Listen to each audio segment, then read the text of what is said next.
शरारती बच्चा था जो ज्यादातर अपना टाइम राजधानी के आसपास फालतू चीजें करने में बिताता था, जैसे कि नदी किनारे मछली पकड़ना। तभी एक चमकदार मैजिशियन जिसका नाम एल्डस था उसके पास आया और पूछा कि क्या उसे मैजिक में दिलचस्पी है। शुरुआत में एलेक को लगा कि एल्डस कोई डिडी का एजेंट है या कुछ वैसा, पर बाद में पता चला कि वो सच में उसे मैजिक सिखाना चाहता है। एल्डस ने उसे सिखाना शुरू किया कि कैसे स्पेल्स कास्ट करनी है, लेकिन एक अलग तरीके से। वो एलेक से कहता था कि अपनी आने वाले दोस्तों के बारे में सोचो जिन्हें शायद किसी दिन मॉन्स्टर्स से बचाना पड़े। ऐसे इमोशनल तरीकों से सिखाने के चलते एलेक ने बहुत जल्दी मैजिक सीख लिया। फिर भी वो थोड़ा सैड था क्योंकि उसे एक सिंपल स्पेल सीखने में पूरा दिन लग गया, जबकि एल्डस बार बार बोल रहा था कि आम लोगों को वही स्पेल सीखने में पूरा महीना लग जाता है। पर एलेक ने उसकी बातों पर ध्यान ही नहीं दिया। वो तुरंत बोला कि एक और स्पेल सिखाओ ना, लेकिन एल्डस ने हंसकर कहा आज के लिए एक ही काफी है। एलेक का मूड थोड़ा खराब हो गया और वो मुंह फुलाए बैठा रहा। एल्डस ने हंसते हुए उसकी तारीफ की और कहा कि तुम्हारे अंदर बहुत टैलेंट है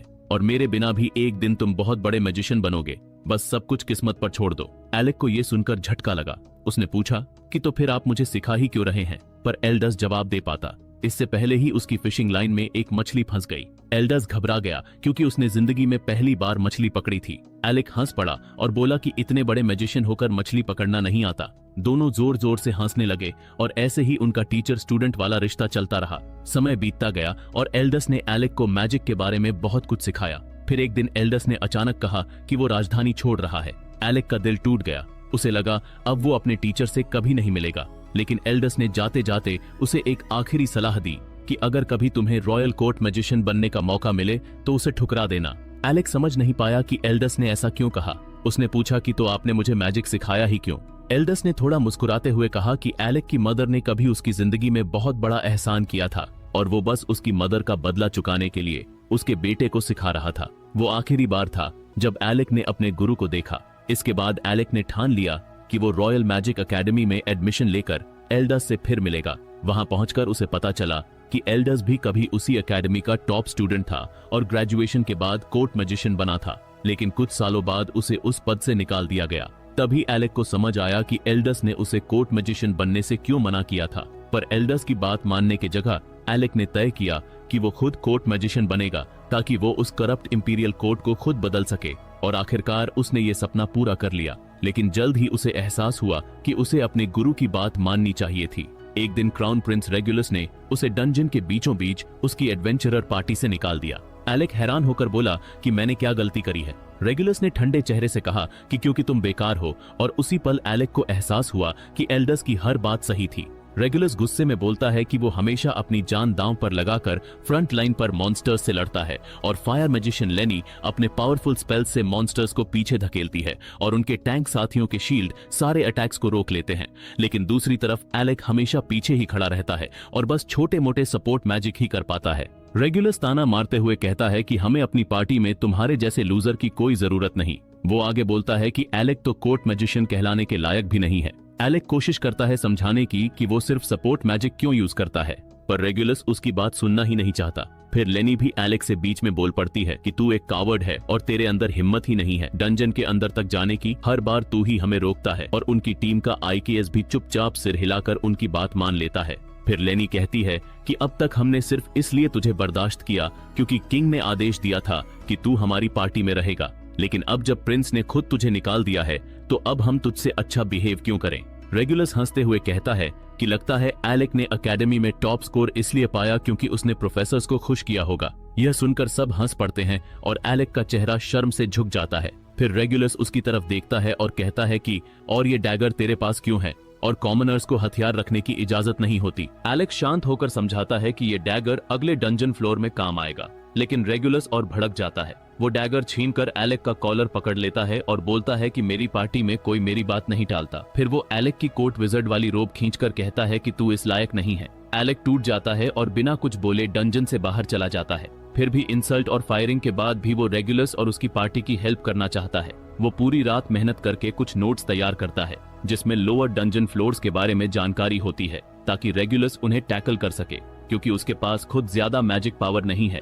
अगले दिन एलेक पैलेस पहुंचता है। किंग से मिलने पर गार्ड्स उसे रोक लेते हैं। वो कहते हैं कि तुम अब कोर्ट मैजिशियन नहीं रहे, अब तुम बस एक कॉमनर हो और आम लोगों को बिना परमिशन अंदर जाने की इजाजत नहीं। एलेक ये सुनकर हैरान रह जाता है। तभी लेनी वहां आती है और ताना मारते हुए कहती है कि यहाँ से दफा हो जाओ, और वो पैलेस के अंदर जाने लगती है। पर एलेक उससे रुकने की विनती करता है। वो कहता है कि बस एक बार सुन लो और प्लीज ये नोट्स किंग को दे दो। उन्होंने ही मुझे कोर्ट मैजिशियन बनाया था और प्रिंस की पार्टी में भेजा था। लेनी नोट्स लेती है, लेकिन अगले ही पल उन्हें फाड़कर जमीन पर फेंक देती है और अपने पैर से उन पर जोर से चल देती है। फिर गार्ड्स को कहती है कि इस कॉमनर को यहाँ से निकाल दो। एलेक अब शहर के बीचों बीच खड़ा है, बिना उम्मीद, बिना नौकरी और बिना इज्जत के।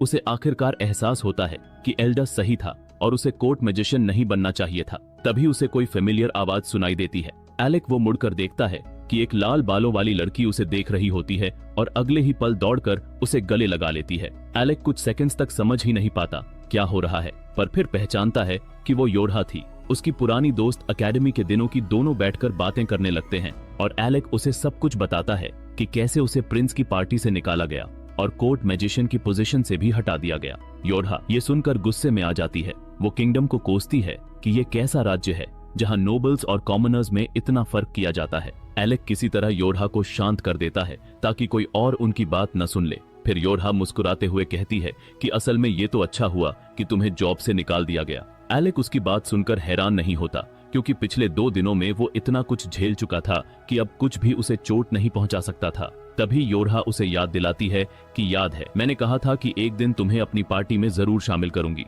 एलेक को वो बात याद आ जाती है और फिर योरहा बताती है कि वो राजधानी आई ही इसी वजह से थी।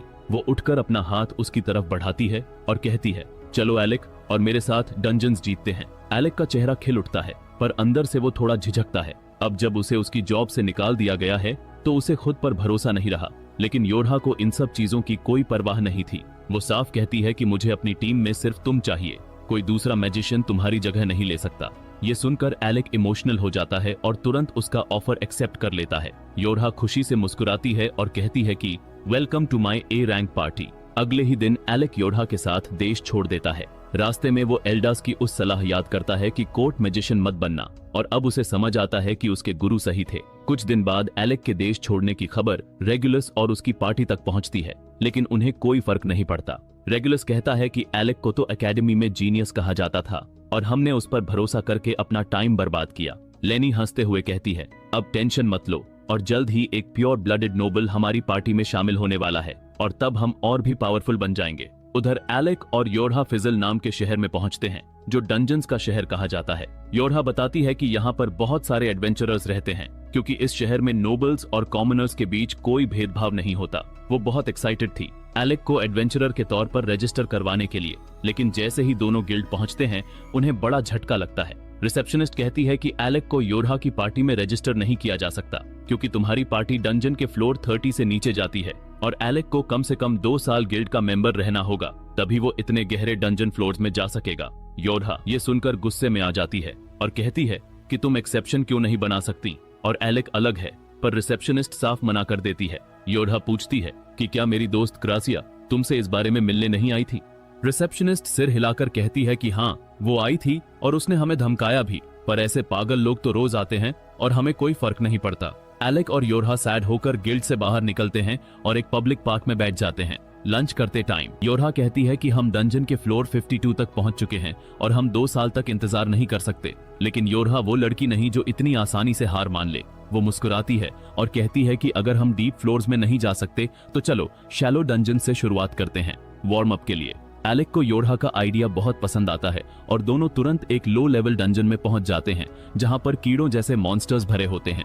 योरहा अपनी रीइंफोर्समेंट मैजिक का यूज करके एलेक की स्पीड बढ़ा देती है और दोनों मिलकर उन मॉन्स्टर्स को बड़ी आसानी से हराने लगते हैं। लेकिन थोड़ी देर बाद सिचुएशन सीरियस होने लगती है। योरहा नोटिस करती है कि कीड़ों की संख्या कम नहीं हो रही, बल्कि वो और ज्यादा मजबूत होते जा रहे हैं। एलेक भी उससे सहमत होता है और कहता है कि जरूर इनके नेस्ट में कुछ गड़बड़ है, जिससे ये ऐसे बिहेव कर रहे हैं, लेकिन अभी तक कंट्रोल में है।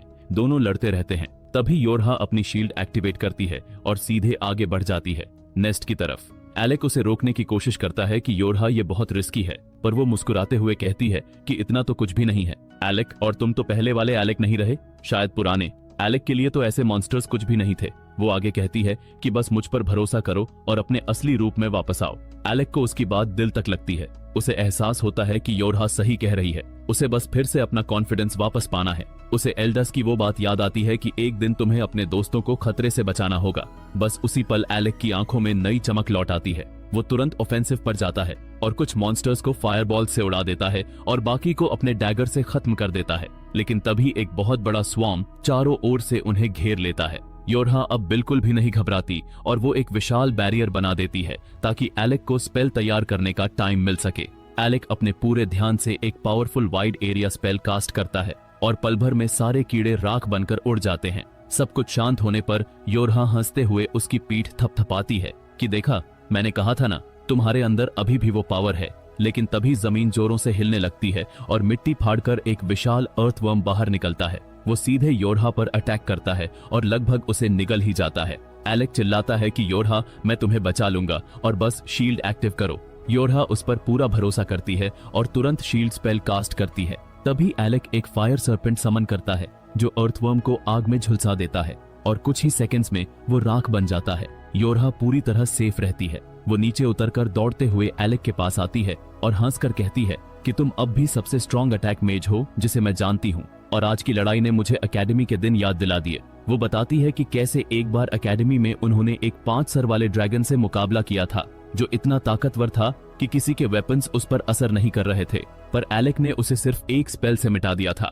थोड़ी सी तैयारी के बाद ही और उसी दिन उन्होंने डंजन के फ्लोर 68 को क्लियर किया था और एकेडमी में नया रिकॉर्ड बना दिया था। और अब टाइम आ गया है कि एलेक फिर से उसी पुराने दोस्तों की पार्टी से जुड़ जाए। जब उन्होंने लेवल 68 के बॉस को हराया और वापस मैजिकल एकेडमी लौटे तो सबने उनका जबरदस्त स्वागत किया। उन्हें कहा गया कि वो अब तक के सबसे बेहतरीन बैच है जो एकेडमी में कभी आए हैं, और यहाँ तक कि उनकी इंस्ट्रक्टर रोजी भी समझ गई थी कि इन 4 स्टूडेंट्स में कुछ तो खास है और ये सब एक दूसरे को परफेक्टली समझते थे और टीम वर्क में अनबीटेबल थे। डंजन से लौटते टाइम सबके शरीर पर चोटें और कट थे, लेकिन चेहरों पर बड़ी सी मुस्कान थी क्योंकि उन्होंने एकेडमी का सबसे बड़ा रिकॉर्ड तोड़ दिया था। पहले कोई भी टीम सिर्फ 32 फ्लोर तक ही पहुंच पाई थी, लेकिन उन्होंने पूरे लेवल 68 डंजन क्लियर कर दिए, वो भी बड़े आराम से। फिर आया ग्रेजुएशन का दिन जब रोजी ने सबके स्कोर्स जारी किए। रेन चौथे नंबर पर था, उसके बाद तीसरे पर क्रासिया, फिर योरहा सेकंड पोजीशन पर और सबसे ऊपर था एलेक, और हाल की हिस्ट्री में सबसे ज्यादा स्कोर करने वाला स्टूडेंट क्लास वैलेडिक्टोरियन। उस टाइम सब बहुत खुश थे, मस्ती कर रहे थे अपनी इंस्ट्रक्टर से मजाक करते हुए, और फिर वही इंस्ट्रक्टर से थोड़ी डांट भी खा रहे थे जब वो चारों एकेडमी छोड़कर साथ निकल रहे थे। बाकी स्टूडेंट्स जलन भरी नजरों से उन्हें देख रहे थे। सबको लगता था कि ये चारों मिलकर एक लेजेंडरी पार्टी बनने वाले हैं जो पूरे कॉन्टिनेंट में नाम कमाएगी। लेकिन किसी ने नहीं सोचा था कि एलेक अचानक डिसाइड करेगा कि वो अब एडवेंचरर नहीं बनेगा बल्कि कोर्ट मैजिशियन बनेगा, और उसके साथियों को ये सुनकर झटका लगा। लेकिन उन्हें भी पता था कि कोर्ट मैजिशियन की जिंदगी आसान होती है क्योंकि ज्यादा सैलरी और कम खतरा। फिर भी उन्होंने एलेक को ब्लेम नहीं किया बल्कि उसे आगे के लिए गुड विशेस दी। उस टाइम योरहा ने वादा किया था कि कभी न कभी हम फिर से एक टीम में साथ होंगे, और अब वो वादा जैसे पूरा हो गया है। और आज के टाइम में योरहा और एलेक एक बार में एंजॉय कर रहे हैं। बस एक ग्लास बूज पीते ही योरहा पूरी तरह ब्लैकआउट ड्रंक हो जाती है।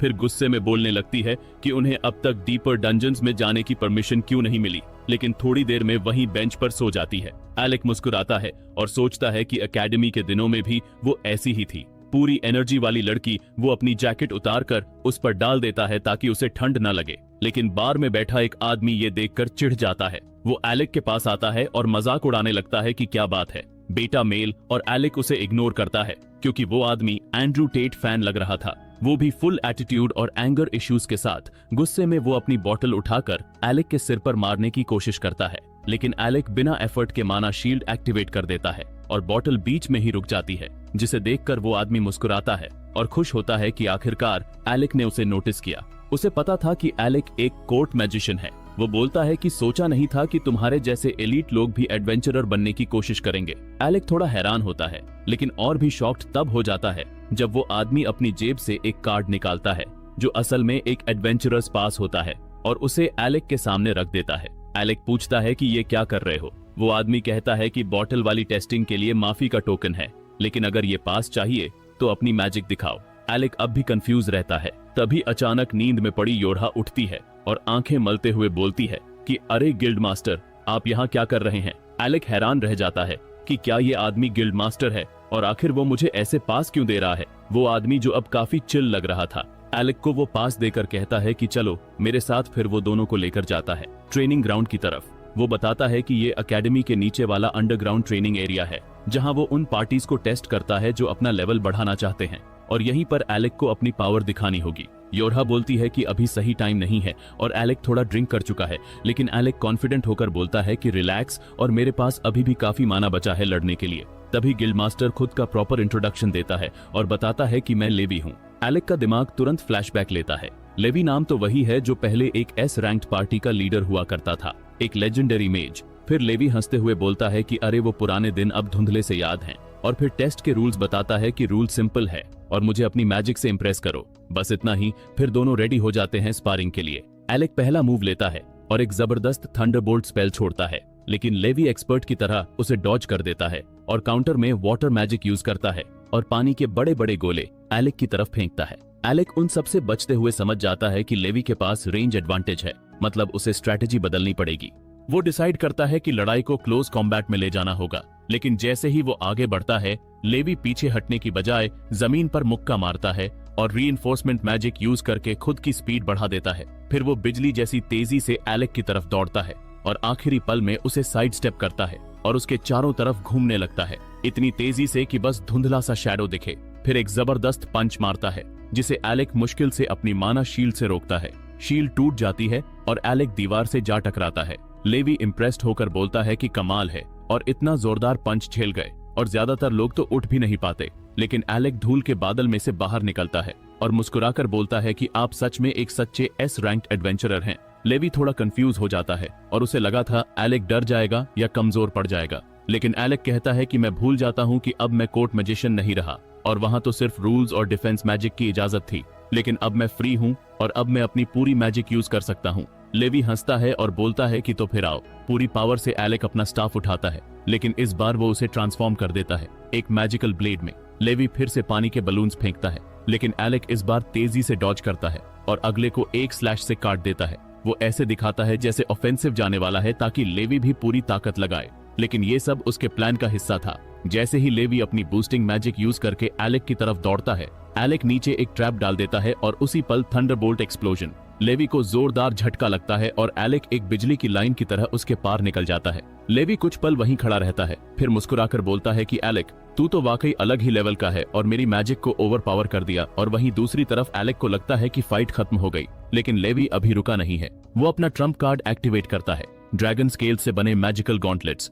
जैसे ही वो पहनता है, उसकी ताकत कई गुना बढ़ जाती है। लेवी पूरे जोश में एलेक की तरफ दौड़ता है। एलेक मुश्किल से उसका पहला पंच डॉज करता है और वो पंच जमीन में एक गहरा क्रेटर बना देता है। एलेक पीछे हटता है, लेकिन हार मानने वाला नहीं। वो तुरंत लाइटनिंग स्पेल चलाता है, लेकिन लेवी उसे ऐसे झटक देता है जैसे कोई मच्छर हो और पूरा हिट इग्नोर कर देता है। लेवी एलेक के थंडर अटैक के बीच से निकलकर उस पर सीधा पंच मारने की कोशिश करता है। एलेक अपनी शील्ड से उसे रोक तो लेता है, लेकिन फिर भी पीछे धकेल दिया जाता है। वो सोचता है कि अब क्या करूं, और ये तो पूरा मॉन्स्टर जैसा है। लेवी के पास अभी और ट्रिक्स बाकी हैं और वो अपने मैजिकल गॉन्टलेट्स की स्पेशल एबिलिटी यूज करता है, जिससे उसकी सारी इंजरीज तुरंत हील हो जाती हैं। एलेक समझ जाता है कि जितनी देर लड़ाई चलेगी, उसके जीतने के चांसेस उतने ही कम होंगे, इसलिए वो अब पूरा अटैक करने का फैसला करता है। वो लगातार लेवी पर स्ट्राइक करने लगता है और एक के बाद एक तेज वार, लेकिन लेवी हर एक अटैक को ब्लॉक कर देता है और मजाक उड़ाते हुए कहता है कि बस इतना ही और कुछ दम दिखाओ। एलेक भी अब पीछे नहीं हटता। वो भी थोड़ा ट्रैश टॉक करता है, जिससे गिल्ड मास्टर थोड़ा टिल्ट हो जाता है और वो गुस्से में पावरफुल पंच मारने की कोशिश करता है, लेकिन एलेक तेजी से डॉज कर देता है और काउंटर में एक ओपनिंग पकड़ लेता है। लेवी और ज्यादा गुस्सा होकर फिर से फुल फोर्स में हमला करता है, लेकिन उसका पंच दीवार पर जा लगता है क्योंकि एलेक नीचे झुककर बच जाता है। लेवी उसे एक सेकंड्स भी ब्रीदिंग स्पेस नहीं देता और फिर से हमला करता है। इस बार एलेक शील्ड लगाकर ब्लॉक करता है और एक विनिंग ब्लो मारने की कोशिश करता है, लेकिन लेवी उम्मीद से भी ज्यादा टफ निकलता है। वो डैमेज झेल लेता है और दोनों हाथों से एक जबरदस्त स्मैश करता है, जिससे हवा में धूल का बादल उठ जाता है। जैसे ही धूल साफ होती है, एलेक बिना किसी चोट के बाहर आता है और फिर लेवी की तरफ दौड़ता है, लेकिन इस बार जैसे ही वो हमला करता है, उसका स्टाफ अचानक लिम्प हो जाता है और वो वहीं गिर जाता है। बेहोश पूरा माना खत्म हो चुका था।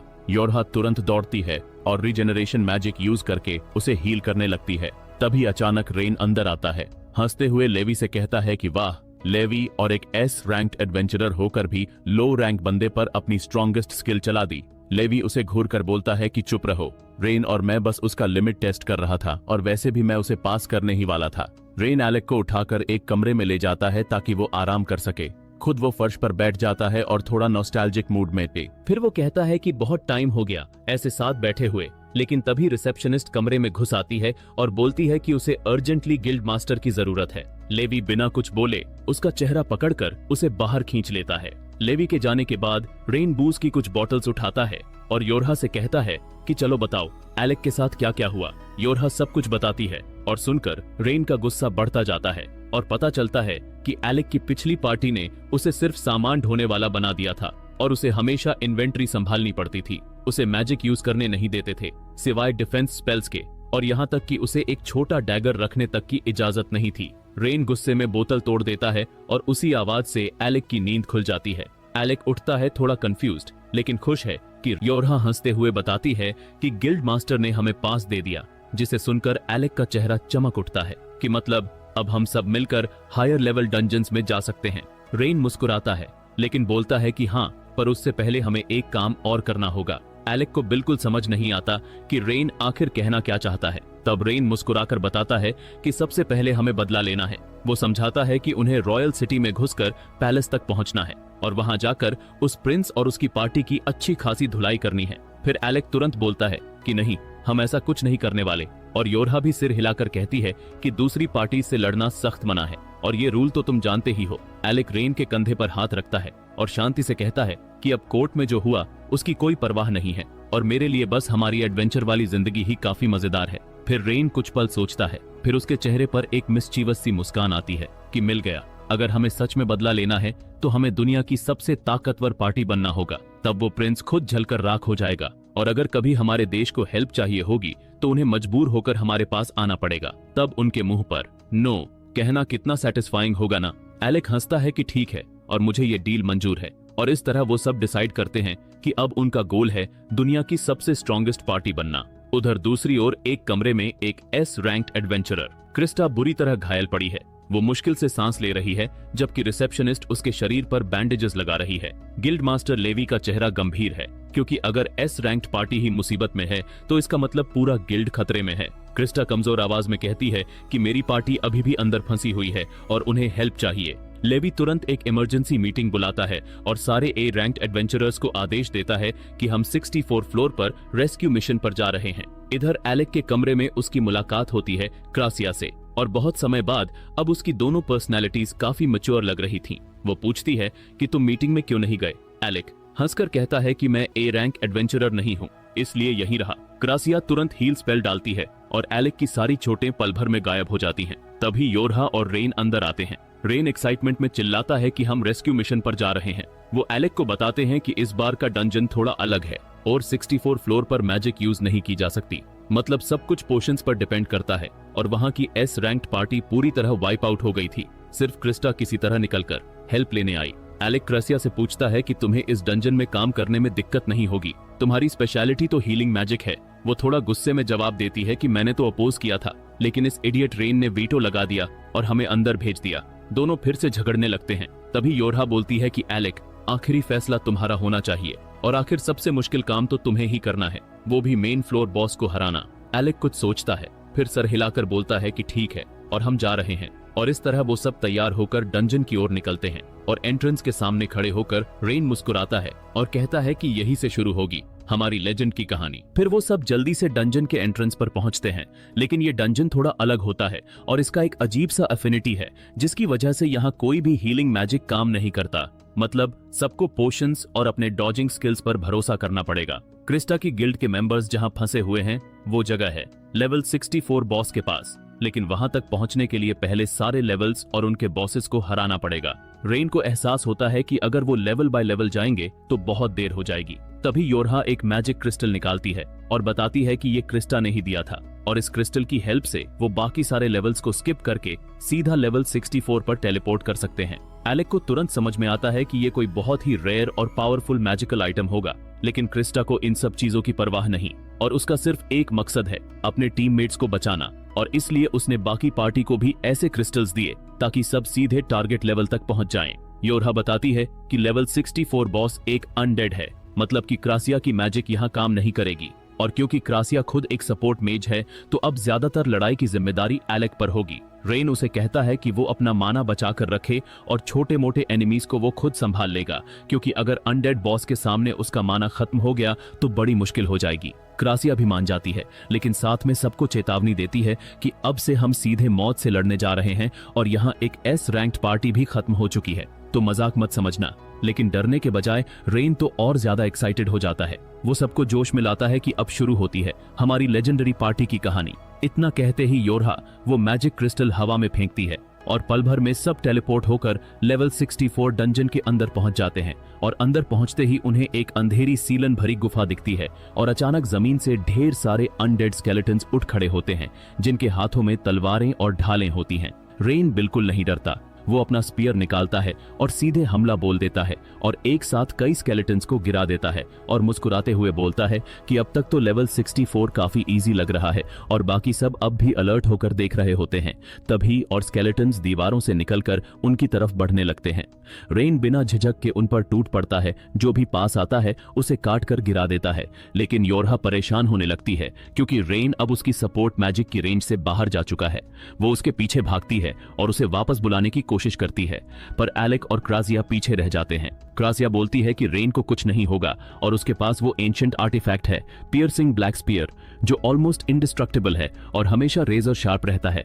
बिल्कुल एक ब्रेनलेस इडियट के लिए परफेक्ट वेपन। एलेक हंसता है और रेन को आवाज लगाता है कि क्या तुम्हें हेल्प चाहिए। रेन जवाब देता है कि बिल्कुल नहीं, और ये तो बच्चों का खेल है मेरे लिए, और फिर से स्केलेटन्स को डिमोलिश करने लगता है। एलेक मुस्कुराता है और उसके साथ आगे बढ़ने लगता है। तभी उसे अचानक पीछे कुछ अजीब सा एहसास होता है। वो बिना सोचे एक लाइटनिंग बोल्ट पीछे की तरफ छोड़ देता है। जब धूल साफ होती है वहाँ कोई नहीं होता। वो थोड़ा कंफ्यूज्ड होकर कहता है कि मुझे लगा कोई पीछे था और शायद गलतफहमी थी, लेकिन तभी उसका चेहरा बदल जाता है। वो कुछ महसूस करता है। वो अपनी तलवार निकालता है और बिजली की तरह आगे बढ़कर हवा में वार करता है। जैसे ही एलेक का वार होता है वो किसी इनविजिबल एंटिटी से टकरा जाता है और तभी वो क्रीचर खुद को ग्रिम रीपर के रूप में दिखाता है। रेन हल्की सी मुस्कान के साथ कहता है कि लगता है एलेक उतना कमजोर नहीं हुआ जितना मैंने सोचा था। वो बताता है कि उसे पहले से पता था कि आसपास कोई इनविजिबल एनिमी है, लेकिन ऐसी चीजों से निपटना उसकी स्पेशलिटी नहीं है। ग्रिम रीपर एलेक पर पलटवार करता है, लेकिन एलेक उसका वार रोककर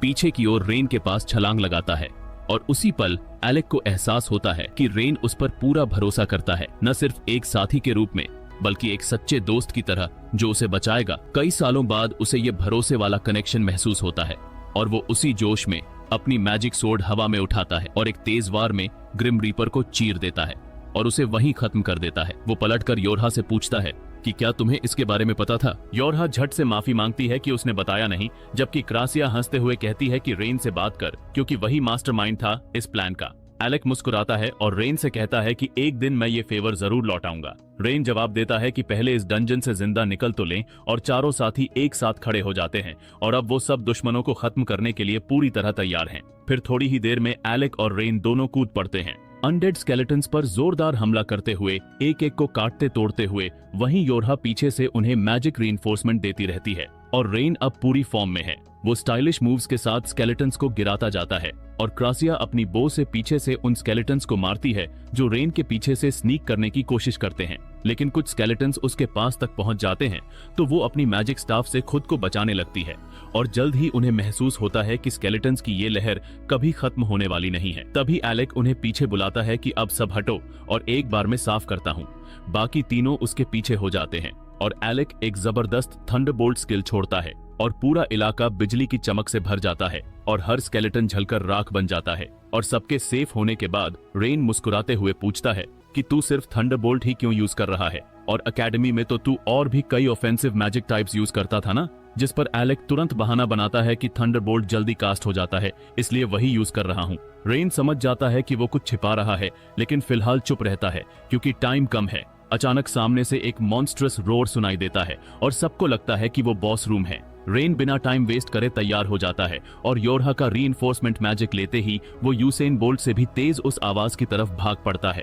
एलेक उसकी स्पीड देखकर हैरान रह जाता है और योरहा की मैजिक से भी अफेक्टेड होता है और तीनों उसके पीछे दौड़ते हुए टनल के आखिर तक पहुंचते हैं और बाहर खुली जगह पर पहुंचते ही वो देखते हैं कि रेन एक लेज पर बैठा है और नीचे एक जायंट मॉन्स्टर एक बोल कट वाले एडवेंचरर के पीछे भाग रहा है। एलेक तुरंत उस आदमी को बचाना चाहता है, लेकिन रेन बड़े आराम से कहता है कि वो जो भाग रहा है ना, वो लोकी है, उस इरिटेटिंग पार्टी रेक्रोमा का सबसे बड़ा जर्क, जिस पर क्रासिया सिर हिलाती है कि हाँ, लोकी बहुत चालाक सपोर्ट मैजिशियन है। एलेक को यकीन नहीं होता कि वो लोग किसी को मरने दे रहे हैं, जबकि लोकी वहां भागते हुए चिल्ला रहा है कि रेन मेरी हेल्प कर, वरना मैं मर गया तो हर दिन तुझे हॉन्ट करूंगा। रेन को लोकी की चीख पुकार या गालियों से कोई फर्क नहीं पड़ता, वो बस चुपचाप देखता रहता है जैसे सब कुछ बोरिंग लग रहा हो। लेकिन तभी लोकी फिसलकर जमीन पर गिर जाता है और ऐसा लगता है कि अब तो मॉन्स्टर उसे मार ही देगा। एलेक तुरंत हेल्प के लिए कूदने को तैयार होता है, लेकिन क्रासिया उसे रोकती है कि रुको, जरा देखो तो सही। एलेक ध्यान से देखता है कि मॉन्स्टर धीरे धीरे लोकी की तरफ बढ़ रहा होता है। तभी अचानक जमीन के नीचे से एक ट्रैप स्पेल एक्टिवेट हो जाता है। टेरिफाइंग लावा ब्लास्ट निकलता है और मॉन्स्टर को सीधे उड़ा देता है। एलेक हैरान रह जाता है, जबकि क्रासिया हंसते हुए कहती है कि कहा था ना, लोकी बहुत चालाक मैजिशियन है। मॉन्स्टर लड़खड़ाता है और अनजाने में एक और ट्रैप स्पेल एक्टिवेट कर देता है और इस बार कई फायर ब्लास्ट्स एक साथ उस पर गिरते हैं। लोकी पलटकर हंसता है और चिल्लाता है कि सिर्फ कोई बेवकूफ ही ऐसी जगह फिसलेगा, लेकिन उसकी हंसी तुरंत गायब हो जाती है जब गुस्से से भरा मॉन्स्टर एक मैसिव मैजिक ब्लास्ट चार्ज करने लगता है। लोकी को समझ में आता है कि अब उसका अंत पक्का है और तभी रेन बिजली की तरह कूदकर उसे बचा लेता है। लोकी को यकीन नहीं होता कि वो अब भी जिंदा है। उधर एलेक, योरहा और क्रासिया नीचे उतरकर मॉन्स्टर का सामना करने के लिए तैयार हो जाते हैं। मॉन्स्टर सीधा एलेक पर हमला करता है, लेकिन योरहा अपनी मैजिक शील्ड से उसे बचा लेती है। एलेक तुरंत थंडर स्पेल छोड़ता है, लेकिन मॉन्स्टर झट से मुड़कर रेन और लोकी की तरफ भागने लगता है।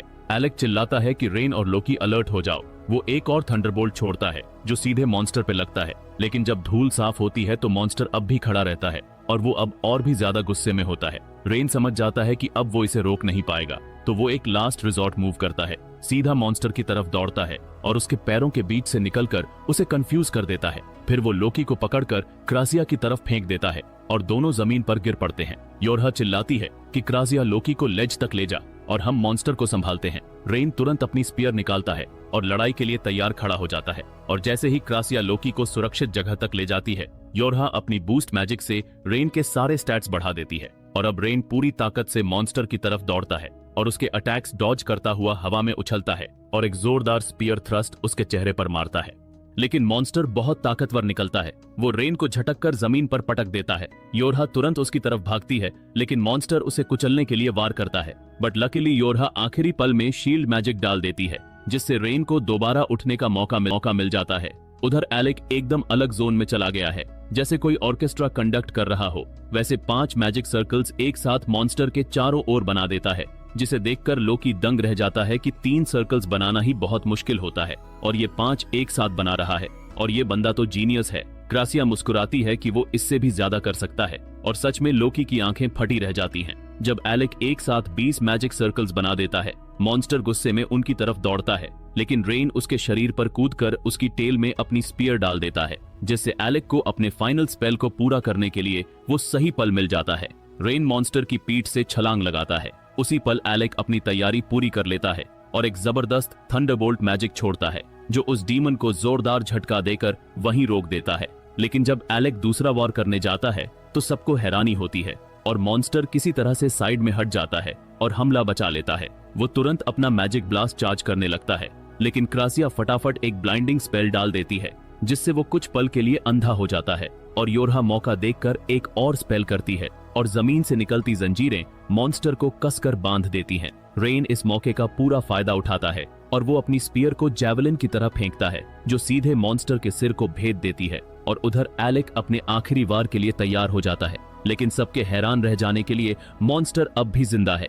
घायल होकर भी वो अपनी पूरी ताकत से एक और मैजिक ब्लास्ट तैयार करता है और इस बार एलेक जरा भी नहीं डरता। वो शांत खड़ा रहता है और अपनी जिंदगी की सबसे रेयर स्पेल तैयार करता है, और वो स्पेल जिसे पूरी दुनिया में सिर्फ 2 लोग जानते हैं। पहला उसके टीचर एल्डास, जिसने ये स्पेल बनाई थी, और दूसरा खुद एलेक, जिसने उसे सीखा था। जैसे ही मॉन्स्टर का मैजिक ब्लास्ट एलेक की तरफ आता है, एलेक अपना रिफ्लेक्शन मैजिक एक्टिवेट करता है और ब्लास्ट उसी पर पलटकर डबल स्ट्रेंथ से वापस जाता है। लेकिन वो मॉन्स्टर वाकई बेहद टफ है और वो इसे झेल लेता है। बस किसी तरह जिंदा रहकर फिर से एक और स्पेल चार्ज करने लगता है और इस बार एलेक एक नया कॉम्बिनेशन बनाता है और रिफ्लेक्शन मैजिक के साथ साथ कई मैजिक सर्कल्स एक साथ समन करता है। पूरा इलाका जल उठता है, एक भयंकर इन्फर्नो मॉन्स्टर को घेर लेता है और उसी पल रेन कूदकर उसकी सर पर वार करता है और उसे 2 हिस्सों में काट देता है और मॉन्स्टर के गिरते ही सबकी जीत पक्की हो जाती है और उनकी टीम खुशी से झूम उठती है। तभी लोकी पास आकर बोलता है कि थैंक्स एलेक,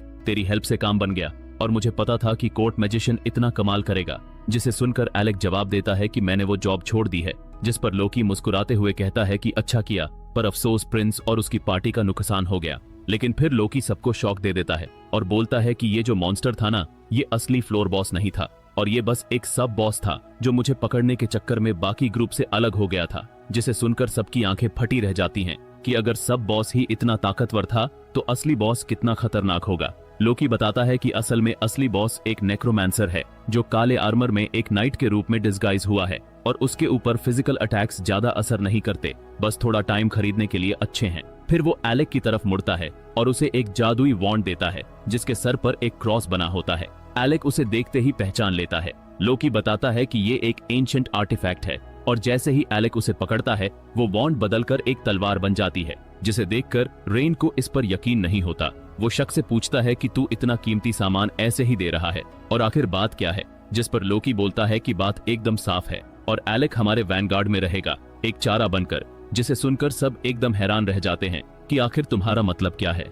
लोकी समझाता है कि देखो, एलेक बाहर से तो एक कमजोर मेज लगता है और अगर हम उसे आगे रखेंगे तो बॉस उसे आसान टारगेट समझकर सीधा उसकी तरफ बढ़ेगा और तब हम बाकी सब मिलकर पीछे से अटैक करेंगे और एक एस रैंक्ड मॉन्स्टर को हराने का नाम फेम और ग्लोरी सब हमारे हिस्से आएगा। जब एलेक और उसकी टीम अपनी जान बचाने के लिए डंजन में लड़ रही थी, उसी टाइम कॉन्टिनेंट के दूसरी तरफ प्रिंस और उसकी टीम भी एक डंजन में फंसी हुई थी। लेकिन डिफरेंस ये था कि जहां एलेक और उसकी पार्टी बहुत प्रोफेशनल तरीके से गुफाओं में घूम रही थी और ज्यादा ताकतवर दुश्मनों को आसानी से हरा रही थी, वहीं प्रिंस और उसकी टीम पूरी तरह से बिगिनर्स की तरह भाग दौड़ कर रही थी क्योंकि उनके पीछे कैटरपिलर मॉन्स्टर्स पड़े हुए थे। प्रिंस हैरान था क्योंकि कुछ महीने पहले तक ये छोटे मोटे कैटरपिलर मॉन्स्टर्स उसके लिए वार्म अप से ज्यादा कुछ नहीं थे, लेकिन अब इन्हें हराना नामुमकिन लग रहा था और वो अपनी मेज पर चिल्लाता है कि जल्दी ऑफेंसिव मैजिक यूज करो। लेकिन वो बेचारी इतनी डर जाती है कि मैजिक यूज करने की जगह रोने लगती है।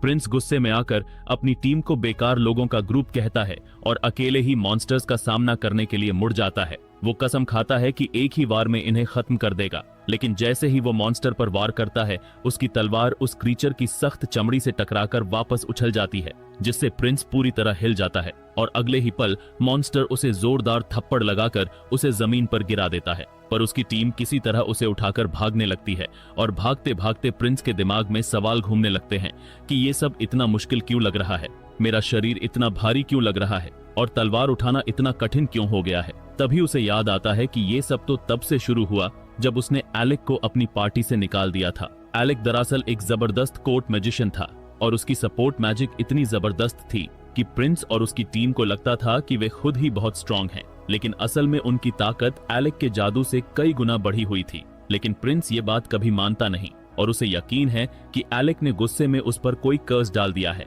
जब वो वापस महल पहुंचता है तो रॉयल फिजिशियन उसे ठीक करते हैं और फिर वो तुरंत अपने पर्सनल मेज वोगन को बुलाता है कि वो देखे आखिर कौन सा कर्स उस पर लगा है। वोगन कुछ देर तक प्रिंस को चेक करता है और फिर कहता है कि आप पर कोई कर्स नहीं है। प्रिंस को यकीन नहीं होता। वो कहता है फिर से चेक करो। फिर प्रिंस आगे बोलता, मैं लेवल 40 तक के मॉन्स्टर्स को हरा चुका हूँ, फिर ये लेवल 30 वाला इतना मुश्किल कैसे हो सकता है। वोगन कुछ सोचकर जवाब देता है कि शायद वजह ये है कि अब आपके पास कोई सपोर्ट मैजिक नहीं है। जिसे सुनकर प्रिंस का ईगो बुरी तरह हर्ट हो जाता है। वो ताने मारते हुए कहता है कि मुझे किसी सपोर्ट मैजिक की जरूरत नहीं है और वो तो सिर्फ कमजोर एडवेंचरर्स यूज करते हैं। वोगन जानता है कि प्रिंस थोड़ा अड़ियल और बेवकूफ है, लेकिन वो कुछ कहता नहीं, बस शांति से पूछता है कि क्या एलेक ने आपको नहीं बताया था कि फ्लोर 30 पर मैजिक रीइंफोर्समेंट काम नहीं करता।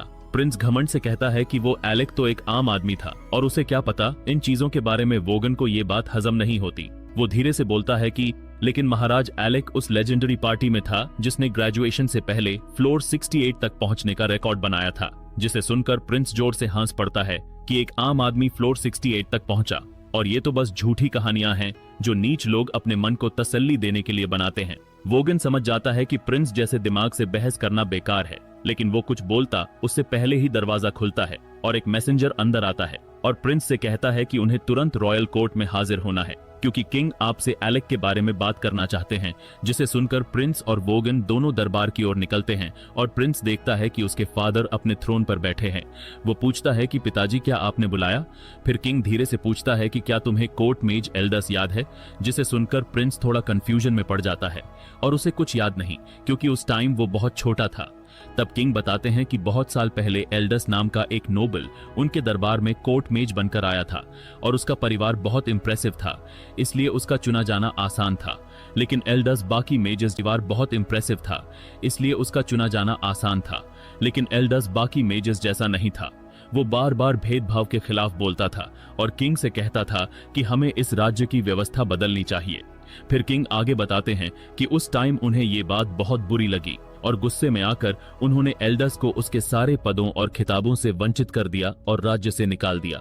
जिसे सुनकर प्रिंस हल्का सा हंसता है और बोलता है कि तो फिर उसे जो मिला वो डिजर्व करता था और कोई भी किंग से इस तरह बात नहीं कर सकता, चाहे वो नोबल ही क्यों न हो। जिस पर किंग अपने बेटे को उदासी भरी नजरों से देखते हैं और धीरे से कहते हैं कि एल्डस अलग था और उसे निकालने के बाद भी उसने हार नहीं मानी और उसने एक आम इंसान की तरह मैजिक एकेडमी में दाखिला लिया और अपनी मेहनत से टॉपर बनकर निकला, एकेडमी का वैलेडिक्टोरियन। फिर किंग आगे बताते हैं कि उसकी स्किल के दम पर ही वो दोबारा कोर्ट मेज बना और इस बार अपनी फैमिली की पावर से नहीं बल्कि अपनी काबिलियत से। फिर वो कहते हैं कि एल्डस अक्सर मुझे समझाता रहता था कि आम लोगों में भी बहुत टैलेंट होता है और उनमें से एक ने तो कभी मेरी जान तक बचाई थी, लेकिन मैंने उसकी बात कभी नहीं सुनी। और फिर एक दिन एल्डस अचानक गायब हो गया, जिसे सुनकर प्रिंस को ये सब बकवास लगता है और वो कहता है कि पिताजी आप ये सब क्या कह रहे हैं। तभी किंग डायरेक्ट मैटर पर आते हैं और बोलते हैं कि अब टाइम आ गया है कि हम अपने राज्य की व्यवस्था बदलें और हमें ऐसे टैलेंटेड कॉमनर्स चाहिए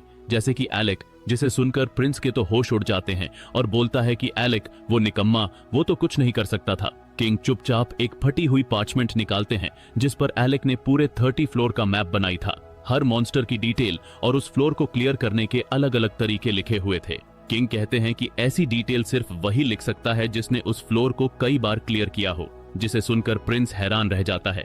वो कहता है कि लेकिन हम किसी कॉमनर से हेल्प नहीं मांग सकते और आपने ही तो सिखाया था कि हमें ऐसे लोगों से दूरी रखनी चाहिए। किंग सिर झुका लेते हैं और धीरे से कहते हैं कि हाँ, शायद मेरी सोच ही गलत थी, लेकिन अब टाइम है इसे सुधारने का और आज से इस राज्य में इंसान की पहचान उसकी क्लास से नहीं बल्कि उसकी स्किल और स्ट्रेंथ से होगी। जिसे सुनकर प्रिंस डिसबिलीफ में अपने फादर को देखता है और धीरे से कहता है कि मैं ठीक महसूस नहीं कर रहा और दरबार से बाहर चला जाता है। उधर मेन डंजन में लोकी अपनी टीम के साथ बैठा प्लान बना रहा होता है कि फ्लोर बॉस को कैसे हराना है। वो एलेक से कहता है कि देख एलेक, इस बार बस वही तलवार यूज करना जो मैंने दी है और कोई मैजिक नहीं समझे। एलेक उलझन में पड़ जाता है कि लेकिन वो मॉन्स्टर तो फिजिकल हिट से इम्यून है, तो फिर तलवार से क्या फायदा होगा। वहीं दूसरी तरफ क्रासिया को अचानक समझ आता है कि लोकी दरअसल उस मॉन्स्टर को बेवकूफ बनाना चाहता है ताकि उसे लगे कि एलेक कोई मेज नहीं बल्कि एक सोर्ड्समैन है, मतलब वो उसे कमजोर समझे और सीधा खतरा ना माने। लेकिन क्रासिया को ये बात समझ नहीं आती कि भला मॉन्स्टर इतना सोचता भी है क्या, वो तो सामने आने वाली किसी भी चीज पर हमला कर देगा। लोकी मुस्कुराते हुए अपनी उंगली हिलाता है कि नहीं, ये वाला मॉन्स्टर अलग है और ये समझदार है, प्लान बनाता है और सबसे बढ़कर ये एक सोर्ड मास्टर है। जिसे सुनकर एलेक हैरान रह जाता है, लेकिन साथ ही उसे दिलचस्पी भी होती है और वो सोचता है कि एक मॉन्स्टर जो सोर्ड मास्टर है उसे देखना तो बनता है। सब लोग लोकी की प्लान से मान जाते हैं, लेकिन अभी भी बॉस रूम काफी दूर है और वहां तक पहुंचने में काफी टाइम लगेगा। तभी लोकी कहता है कि चिंता मत करो, हमारे पास शॉर्टकट्स है और हम सीधा टेलीपोर्ट करेंगे। योरहा चौंक उठती है कि टेलीपोर्टेशन मैजिक, क्या तुम पागल हो? और ये तो टॉप सीक्रेट स्पेल है जो सिर्फ किसी देश के हाई ऑफिशियल्स को ही यूज करने की इजाजत होती है। रेन हंसता है कि अरे लोकी को जानते नहीं क्या, चोरी छिपे ऐसे रेयर स्पेल्स चुराना तो इसकी डेली हॉबी है। लोकी तुरंत जमीन पर झुककर एक मैजिक सर्कल बनाना शुरू करता है और इसी बीच एलेक और योरहा धीरे धीरे बात कर रहे होते हैं। एलेक कहता है कि अगर कुछ गलत हुआ या पकड़े गए तो, जिसे सुनकर योरहा मजाकिया अंदाज में बोलती है कि तो सारी गलती लोकी की और हम बस इनोसेंट साथियों की तरह थे। एलेक अब भी कंफ्यूज्ड है कि लोकी पर भरोसा किया जाए या नहीं। योरहा कहती है कि उस पर भरोसा करना समझदारी नहीं है, लेकिन वो भरोसे लायक काम करता जरूर है और 2 साल पहले उसने एक हाई रैंकिंग डंजन पर रेड की थी और बिना किसी कैजुअलिटी के पूरे डंजन को क्लियर कर दिया था। जिसे सुनकर एलेक चौंक जाता है कि क्या सच में योरहा सिर हिलाती है कि हाँ, और उसके पार्टी लीडर की भी बहुत अच्छी रेपुटेशन है, इसलिए मुझे लगता है इस बार भी सब ठीक रहेगा। ये सुनकर एलेक थोड़ा रिलैक्स फील करता है, मुस्कुराता है और उठ खड़ा होता है कि चलो फिर time for the final showdown. Loki का मैजिक सर्कल अब पूरा हो चुका है, सब लोग उस पर खड़े हो जाते हैं। तभी पूरा इलाका चमकने लगता है और एक तेज पर्पल रोशनी चारों तरफ फैल जाती है, जिसे देखकर योरहा दंग रह जाती है कि क्या लोकी सच में टेलीपोर्टेशन स्पेल चला रहा है। लोकी सबको चेतावनी देता है कि तैयार रहो और हम सीधे बॉस रूम में पहुंचने वाले हैं। अगले ही पल सब नीचे गिरते हैं रेन के ऊपर, और जैसे ही ऊपर देखते हैं सामने एक विशाल डार्क नाइट खड़ा है जो किसी दूसरी पार्टी से लड़ रहा है। उस पार्टी का मेज चिल्लाता है कि कोई पीछे जाओ और जल्दी से हेल्प लेकर आओ, और हमें कम से कम एक रैंक ए मेज चाहिए, वरना हम यहाँ से जिंदा नहीं निकल पाएंगे। उनकी टीम की एक लड़की तुरंत पीछे भाग जाती है, जबकि बाकी दोनों वहीं डटे रहते हैं। छोटा फाइटर उस नाइट पर झपटता है, लेकिन उसका वार आसानी से ब्लॉक हो जाता है। मेज उसकी तरफ फायर मैजिक छोड़ता है, पर वो नाइट की आर्मर पर एक खरोंच तक नहीं छोड़ पाता। फिर एल्फ मेज समझ जाता है कि वो पूरी तरह हारा हुआ है। तभी रेन आगे बढ़ता है, बिजली जैसी रफ्तार से वो अपनी स्पीयर सीधा मॉन्स्टर की तरफ मार देता है, लेकिन नाइट अपनी तलवार से वार रोक देता है और जोर से उसे पीछे धकेल देता है, जिसे देखकर रेन की आंखों में उत्साह झलकता है कि कमाल है और ये तो सच में ताकतवर है।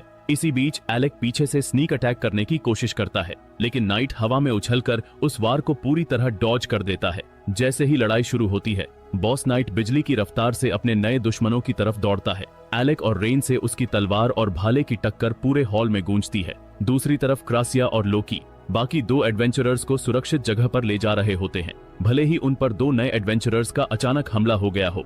बॉस की ताकत कम होने का कोई निशान नहीं दिखता, वो लगातार तलवार के वार करता जा रहा है, जिससे एलेक और रेन दोनों धीरे धीरे थकने लगते हैं। रेन अचानक एक नया दांव आजमाने का फैसला करता है। वो अपनी तलवार लेकर पूरी ताकत से नाइट की तरफ झपटता है। जैसे उसने सोचा था, नाइट हवा में कूदकर वार से बचता है, लेकिन रेन तुरंत अपनी स्पीयर से नाइट की क्लोक को जमीन पर पिन कर देता है, जिससे एलेक को एक परफेक्ट मौका मिल जाता है। एलेक बिना टाइम वेस्ट करे आगे बढ़ता है और एक ही सटीक वॉर में नाइट का सर उड़ा देता है। उसका शरीर जमीन पर गिर जाता है, जैसे लड़ाई खत्म हो गई हो, लेकिन तभी नाइट का सर कटने के बाद भी उसका शरीर हिलने लगता है और बिना सिर के वो फिर खड़ा हो जाता है, जिसे देखकर एलेक दंग रह जाता है कि ये तो हेडलेस राइडर है, और उसे एहसास होता है कि जो बड़ा मॉन्स्टर उन्होंने पहले हराया था वो शायद इसका माउंट था। हेडलेस नाइट अब पूरी रफ्तार में आता है और उसकी स्पीड इतनी तेज है कि एलेक मुश्किल से उसका वॉर रोक पाता है, और अगर उसका वॉर लगता तो सबका काम तमाम हो जाता। फिर रेन तुरंत बीच में कूदता है और दोनों मिलकर नाइट को पीछे धकेल देते हैं, लेकिन लड़ाई अभी खत्म नहीं हुई थी। नाइट अपना सर उठाता है और एक तेज एनर्जी के विस्फोट के साथ उसे फिर से जोड़ लेता है। वो एलेक पर वार करता है और एलेक किसी तरह ब्लॉक करता है, लेकिन वॉर की ताकत से वो दीवार से जा टकराता है। बट लकीली योरहा टाइम पर अपनी शील्ड मैजिक चला देती है, जिससे एलेक की जान बच जाती है। एलेक जल्दी से एक हीलिंग पोशन पीता है और रेन को थोड़ा टाइम देता है कि वो भी रिकवर कर सके,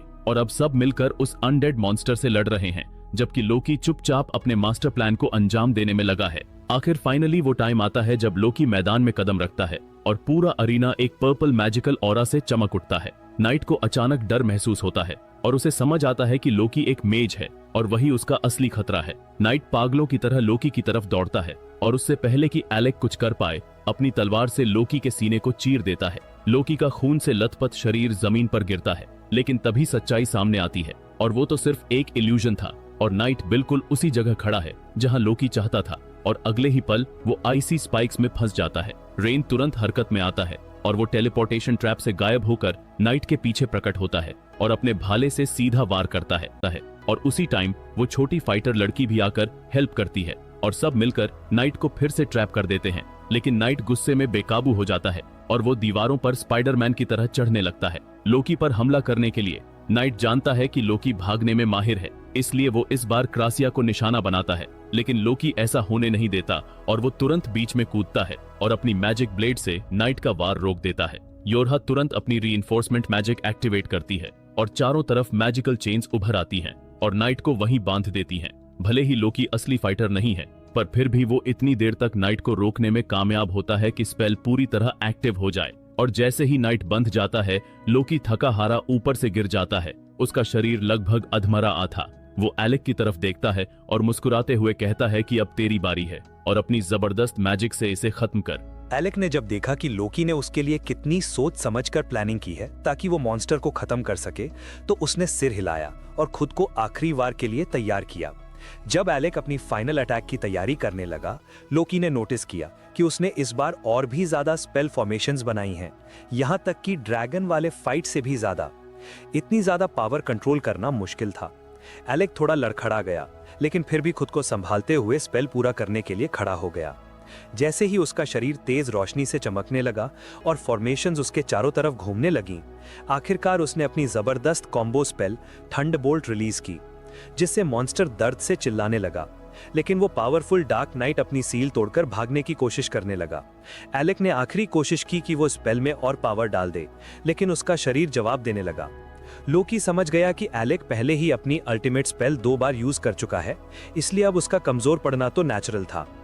इधर एलेक पूरी कोशिश कर रहा था अपनी स्पेल को कंट्रोल में रखने की, तभी उसे याद आई रेगुलस की वो ताने मारती बातें जब उसने एलेक को निकाल दिया था। फिर उसे याद आया कि कैसे उसकी अपनी टीम ने उसे खुले दिल से वापस अपनाया था। वो अपने दोस्तों को निराश नहीं करना चाहता था। अपने सारे हौसले को जुटाते हुए उसने फिर से अपनी वॉन्ड उठाई और एक नई स्पेल बोली, वैड्रा। इस स्पेल ने उसकी सारी थंडर फॉर्मेशंस को मिलाकर एक विशालकाय लाइटनिंग ड्रैगन बना दिया। पूरी टीम शॉक में खड़ी देखती रही जब वो ड्रैगन गर्जना करता हुआ आगे बढ़ा। इस बीच मॉन्स्टर योरहा की सील तोड़कर बाहर निकला और एलेक की तरफ झपटा, लेकिन एलेक ने बिना देर किए अपना लाइटनिंग ड्रैगन रिलीज कर दिया। वो बिजली का अजगर सीधा जाकर उस मेटल बीस्ट को निगल गया और उसे टुकड़ों ने तोड़ डाला। बॉस के खत्म होते ही एलेक जमीन पर गिर पड़ा, थका हुआ लेकिन खुश। उसे सुकून मिला कि उसके टीममेट्स हमेशा उसके साथ हैं। योरहा मुस्कुराते हुए बोली, रिलैक्स, हम यहाँ सिर्फ मजे लेने आए हैं। रेन बोला, लगता है हमारा पुराना एलेक वापस आ गया है। जबकि क्रासिया ने कहा, अभी तो इसे और बेहतर होना है। रेन ने हंसते हुए पूछा, तो बताओ एलेक, इस बार हमारी बैट किसने जीती? एलेक को याद आया कि उनकी शर्त थी कि जो पहले गिरेगा वो हारेगा। गुस्से में बोला, तुम चीटिंग करते हो रेन। रेन हंसते में बोला, ठीक है भाई, तुम्हारे लिए पनिशमेंट हल्की रखता हूं। फिर गंभीर होकर कहा, लेकिन अब से कोई सीक्रेट्स नहीं, अपनी प्रॉब्लम्स खुद तक मत रखो, हम तुम्हारी टीम हैं। रेन की सच्ची बात सुनकर एलेक की आंखों में आंसू आ गए। वो हंसते हुए बोला, इतनी हल्की पनिशमेंट, ये तो अनफेयर है। रेन बोला, अगर सच में दुख झेलना है तो बोल देना, मैं बढ़ा दूं पनिशमेंट। दोनों हंस पड़े। तभी रिवेल और मार्बल उनके पास आए। रिवेल ने कहा, थैंक्स एलेक, तुमने हमारी पूरी टीम की जान बचा ली। वो अपना परिचय देते हुए बोला कि वो उनकी पार्टी का लीडर है। तभी अचानक मार्बल आई और एलेक के गाल पर एक किस कर दिया। योरहा तुरंत नाराज होकर बोली, एलेक मेरी टीम का हिस्सा है। जबकि लोकी हंसते हुए बोला, भाई आज तो तुमने कमाल कर दिया। लोकी ने पूरी टीम को धन्यवाद कहा कि उन्होंने उसकी जान बचाई, लेकिन रेन और क्रासिया ने मजाक करते हुए कहा, थोड़ा रिटर्न गिफ्ट भी दे दो भाई। बेचारा लोकी घबरा गया और बोला, ठीक है दे देता हूं। फिर खुद से बड़बड़ाया, ये दोनों मिलकर मुझे हमेशा क्यों परेशान करते हैं। जैसे ही वो पलटा, उसने सोचा कि शायद टीम उससे लेटर ऑफ रिकमेंडेशन मांगने वाली है, और एलेक्स सोच में पड़ गया। आखिर वो लेटर करेगा क्या? रिवेल समझाता है कि एस रैंक पर प्रमोशन पाने के लिए हर पार्टी को एक लेटर ऑफ रिकमेंडेशन और गिल्ड मास्टर की मंजूरी चाहिए होती है। वो एलेक को भरोसा दिलाता है कि वो खुद उसके लिए ये रिकमेंडेशन लेटर लिखेगा। रेन को ये आइडिया बहुत अच्छा लगता है और वो मजाक में कहता है, भाई लोकी की जगह रुवेल को भेजते हैं। ये सुनकर लोकी दुखी होकर पूछता है, क्या सब मुझसे इतनी नफरत करते हैं? और पूरी टीम एक साथ सिर हिलाकर हाँ कहती है, हंसते हुए उसके हाल पर मजे लेती है। बात खत्म होने के बाद एलेक उस जगह जाता है जहां उसने नाइट को हराया था और वहां से उसका मॉन्स्टर कोर उठा लेता है। कोर कलेक्ट करने के बाद रुवेल की पार्टी लैसिंग पीरियड को धन्यवाद कहती है और डंजन से बाहर निकल जाती है। जाते जाते वो उनकी ताकत की तारीफ करते हैं और सब मिलकर मुस्कुराते हुए अपनी जीत का जश्न मनाते हैं। इसके बाद एलेक और उसकी टीम गिल्ड लौटते हैं। वहां एलेक को उसका रिवॉर्ड मिलता है और गिल्ड अटेंडेंट उसकी परफॉर्मेंस की तारीफ करते हुए उसे विदा करती है। जैसे ही एलेक बाहर निकलता है, उसकी मुलाकात गिल्ड मास्टर से होती है, जो बताता है कि तुमसे गलाना से कोई मिलने आया है। एलेक जब उस विजिटर से मिलता है तो देखता है कि वो वोजन है। वोजन गुस्से में पूछता है, क्या तुम चाहते थे कि प्रिंस मर जाए, इसलिए तुमने अपनी एबिलिटीज छुपाई? एलेक शांत होकर जवाब देता है, वो बिगड़ा हुआ प्रिंस मेरी बात सुनता ही कहां था। यह सुनकर वोजन चुप हो जाता है। एलेक पूछता है, तो क्या प्रिंस ने नया कोर्ट मजिशियन रख लिया? वोजन हंसते हुए बताता है वो बिगड़ैल अब थोड़ा सुधर गया है। डंजन की 30th फ्लोर पर उसे अच्छी सीख मिली। फिर वो बताता है कि उसे प्रिंस का बॉडीगार्ड और ट्रेनर बनाया गया था, लेकिन उसकी एटीट्यूड देखकर वो परेशान हो गया। एलेक को एहसास होता है कि अगर वोजन उसका बॉडीगार्ड है तो रेगुलस भी यही गिल्ड में होगा। वो पूछता है प्रिंस अभी कहाँ है? वोजन जवाब देता है वो नीचे गिल्ड अरीना में है, मुझसे बचने की कोशिश कर रहा है। एलेक कहता है ठीक है चलो मुझे वहीं ले चलो, मुझे उससे कुछ बातें साफ करनी है। दोनों नीचे अंडरग्राउंड अरीना की ओर चलते हैं। रास्ते में वोजन सोचता है कि प्रिंस नोबेलिटी को लेकर इतना जिद्दी क्यों है। एलेक मुस्कुराते हुए कहता है नॉर्मल है, ज्यादातर नोबल खुद को बहुत बड़ा समझते हैं। वोजन सहमति व सिर हिलाता है, जिससे एलेक थोड़ा हैरान हो जाता है और पूछता है तुम खुद नोबल हो, फिर ऐसा क्यों सोचते हो? वोजन हल्के से हंसकर कहता है मुझे इन बेकार टाइटल्स की परवाह नहीं, मुझे रेगुलस की सोच से नफरत है। थोड़ी देर बाद दोनों अरीना में पहुंचते हैं। वहां धूल का गुबार छाया है और उसके बीच रेगुलस खड़ा है। जैसे ही वो एलेक की तरफ मुड़ता है उसकी आंखों में गुस्सा भर जाता है। वो बताता है कि राजा ने उसे क्या कहा और एलेक हैरान रह जाता है कि इतना सख्त राजा अब अपने दरबार में बदलाव चाहता है। लेकिन रेगुलस ठंडे स्वर में कहता है मैं ये बदलाव सिर्फ इसलिए मान रहा हूँ क्योंकि पिता ने कहा है, वरना मैं कभी नहीं मानता। वो एलेक की तरफ उंगली उठाकर चिल्लाता है तुम जैसे आम लोग हमारे जैसे पवित्र नोबल्स के साथ काम करने के लायक नहीं। फिर अचानक उसका गुस्सा फूट पड़ता है। वो एलेक की कॉलर पकड़ लेता है, आंखों से आंसू बहते हुए चिल्लाता है क्यों मुझे कोई समझ नहीं पाता। एलेक उसकी हालत देखकर कहता है मैं तुम्हारी फीलिंग्स नहीं समझ सकता, लेकिन जो भी हुआ वो तुम्हारी अपनी गलती है क्योंकि तुमने कभी किसी की बात सुनी ही नहीं। रेगुलस और गुस्से में आकर एलेक को थपका देता है, लेकिन एलेक शांत होकर कहता है अगर तुमने मेरी बात मानी होती तो डंजन में वो बेइज्जती नहीं झेलनी पड़ती। रेगुलस का ईगो उसे सच मानने नहीं देता। वो अपनी छाती पर हाथ रखता है, एक तेज रोशनी निकलती है और उसके हथियार समन हो जाते हैं। वो एलेक को चुनौती देता है मैं तुम्हें दिखाऊंगा कि असली नोबल क्या होता है। पास खड़ा वोजन ये सब देखता है और कहता है शायद राजा सच में सही है। रेगुलस उस पर गुस्से से देखता है, लेकिन वोजन बस चुपचाप सिर झुका लेता है, जैसे जानता हो कि अब असली टकराव शुरू होने वाला है। रेगुलस जोर से कहता है अगर तुम सच में इतने काबिल हो तो मुझे हराकर ये साबित करो कि कॉमनर्स भी नोबल से बेहतर हो सकते हैं। अगर तुम जीत गए तो मैं खुद राजा से उसका फैसला बदलवाऊंगा। ये कहते ही वो बिजली की तरह एलेक की तरफ झपटा। एलेक ने तुरंत उसकी वार को ब्लॉक कर दिया। वो हैरान हुआ, ट्विन सॉर्ड्स, ये तो नया है। रेगुलस मुस्कुराया, पुराना आर्टिफैक्ट है, याद है तुमने ही तो कहा था कि मेरी उम्र में भारी तलवार नहीं चलनी चाहिए।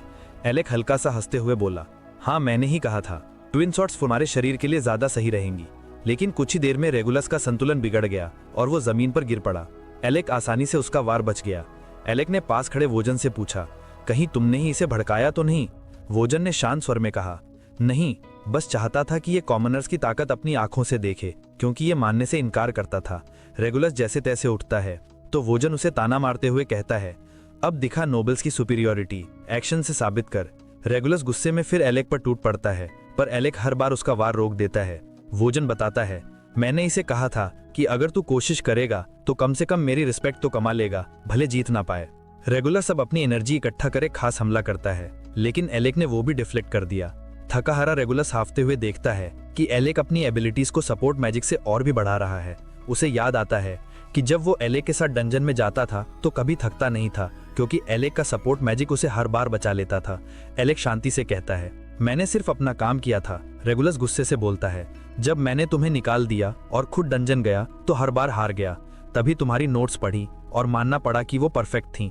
तुम तो पहले से अंदाजा लगा लेते थे कि मैं क्या करने वाला हूँ। वो सिर झुकाकर कहता है तुम एक जीनियस हो एलेक, लेकिन फिर भी मैं तुम्हें हराना चाहता हूँ। एलेक धीरे से अपनी तलवार समन करता है। उसकी आंखों में अब सीरियसनेस झलकती है। वो कहता है ठीक है रेगुलस, अब मैं भी तुम्हें लाइटली नहीं लूंगा। याद रखो मैं तुम्हें अभी कुचल सकता हूँ। वार करने से पहले एलेक पूछता है बताओ क्या राजा सच में सोचता है कि हमारा किंगडम बदलने की जरूरत है? रेगुलस गुस्से और शर्म के बीच कहता है राजा नोबल्स और कॉमनर्स दोनों की क्षमताएं परखना चाहता है। उसने मुझे डंजन भेजा सिर्फ एक एक्सपेरिमेंट के तौर पर। वो शर्मिंदा होकर बोलता है मतलब मैं अपने पिता के लिए बस एक टेस्ट था। एलेक धीरे से मुस्कुराता है, अब समझ आया कि राजा इतने सालों तक मेरे साथ इतना अच्छा क्यों था। रेगुलस पूछता है तो अब तुम खुश हो? एलेक कहता है पहले लगता था कि मैंने महल में अपने सार बर्बाद कर दिए, लेकिन अगर राजा सच में बदलना चाहता है तो इसका मतलब है कि मेरी और एल्डस की सारी मेहनत बेकार नहीं गई। एलेक की आंखों में सुकून है। रेगुलस चौंककर उसकी तरफ देखता है, फिर एलेक अपनी तलवार मजबूती से पकड़ता है और अगले ही पल बिजली की तरह रेगुलस के सामने आ खड़ा होता है। रेगुलस डर सा पीछे हटता है। एलेक का वार उसके दोनों शॉट्स को उड़ा देता है। धूल छटती है। रेगुलस जमीन पर गिरा हुआ ऊपर एलेक को देख रहा है। वो गुस्से से चिल्लाता है क्यों नहीं मारा मुझे, दया आई क्या? फिर आंसुओं में डूबकर कहता है इतनी बार मैंने तुम्हें अपमानित किया, फिर भी तुम मुझसे नफरत क्यों नहीं करते? अलग चुपचाप उसे देखता रहता है, कुछ नहीं कहता, और रेगुलस की आंखों से आंसू बहते रहते हैं। पहली बार एक प्रिंस खुद की हार और अपने सच का सामना करता है। रेगुलस अब पूरी तरह टूट चुका था। उसे लग रहा था कि उसकी सारी सोच, सारे सपने अब कोई मतलब नहीं रखते। वो खुद से बड़बड़ाया, अब आगे क्या करूं? सही क्या है, गलत क्या है, कुछ समझ नहीं आ रहा। उसके मन में एक अंधेरा ख्याल आया, अगर मैं मर जाऊं तो शायद पिता को अफसोस होगा और वो अपना फैसला बदल देंगे। लेकिन जब उसने एलेक की आंखों में अपने लिए दया देखी तो उसे लगा कि अब उसके पास कोई रास्ता नहीं बचा। बेबस होकर वो बोला, एलेक बताओ अब मुझे क्या करना चाहिए? एलेक ही सुनकर हंस पड़ा। रेगुलस चौंक गया, क्या मजाक लग रहा है तुम्हें? एलेक ने सिर हिलाया, नहीं माफ करना, बस सोच नहीं सकता था कि तुम मुझसे लाइफ एडवाइस मांगोगे। वो हल्के से मुस्कुराया और बोला, जानते हो शुरू में मैं भी सोच रहा था कि तुम्हें सबक सिखाऊं, तुम्हारे हर इंसल्ट का बदला लूं, लेकिन अब तुम्हें इस हालत में देखकर बस हंसी आ गई। जिंदगी कितनी अजीब है ना। थोड़ा रुककर एलेक गंभीर स्वर में बोला, सच कहूं तो मुझे भी नहीं पता कि अगला कदम क्या होना चाहिए। जिंदगी कभी सीधी नहीं चलती, कभी हम दूसरों पर निर्भर नहीं चलती, कभी हम दूसरों पर निर्भर हो जाते हैं क्योंकि खुद जवाब नहीं मिलते। वो रेगुलस की आंखों में देखकर कहता है, लेकिन एक बात याद रखना, दूसरों से मत पूछो कि तुम्हें क्या करना चाहिए, अपना रास्ता खुद चुनो। एलेक की यह बात सुनकर रेगुलस धीरे धीरे शांत हो गया। वो सिर झुकाकर बोला, तुम सही कह रहे हो, जवाब मुझे खुद ही देना होगा। फिर उसने वॉजन की तरफ देखा और बोला, मुझे वो आइटम दो। वॉजन ने उसकी बात मानते हुए कोर्ट मैजिशियन की रोब उसे थमा दी। रेगुलस ने वो रोब एलेक को देते हुए कहा, मैंने ये तुमसे नाइंसाफी से छीनी थी, अब ये तुम्हारा हक है। उसी पल वॉजन ने एलेक को एक पत्र दिखाया, उस पर शाही मोहर लगी थी। एलेक ने पूछा, ये रॉयल ऑर्डर है?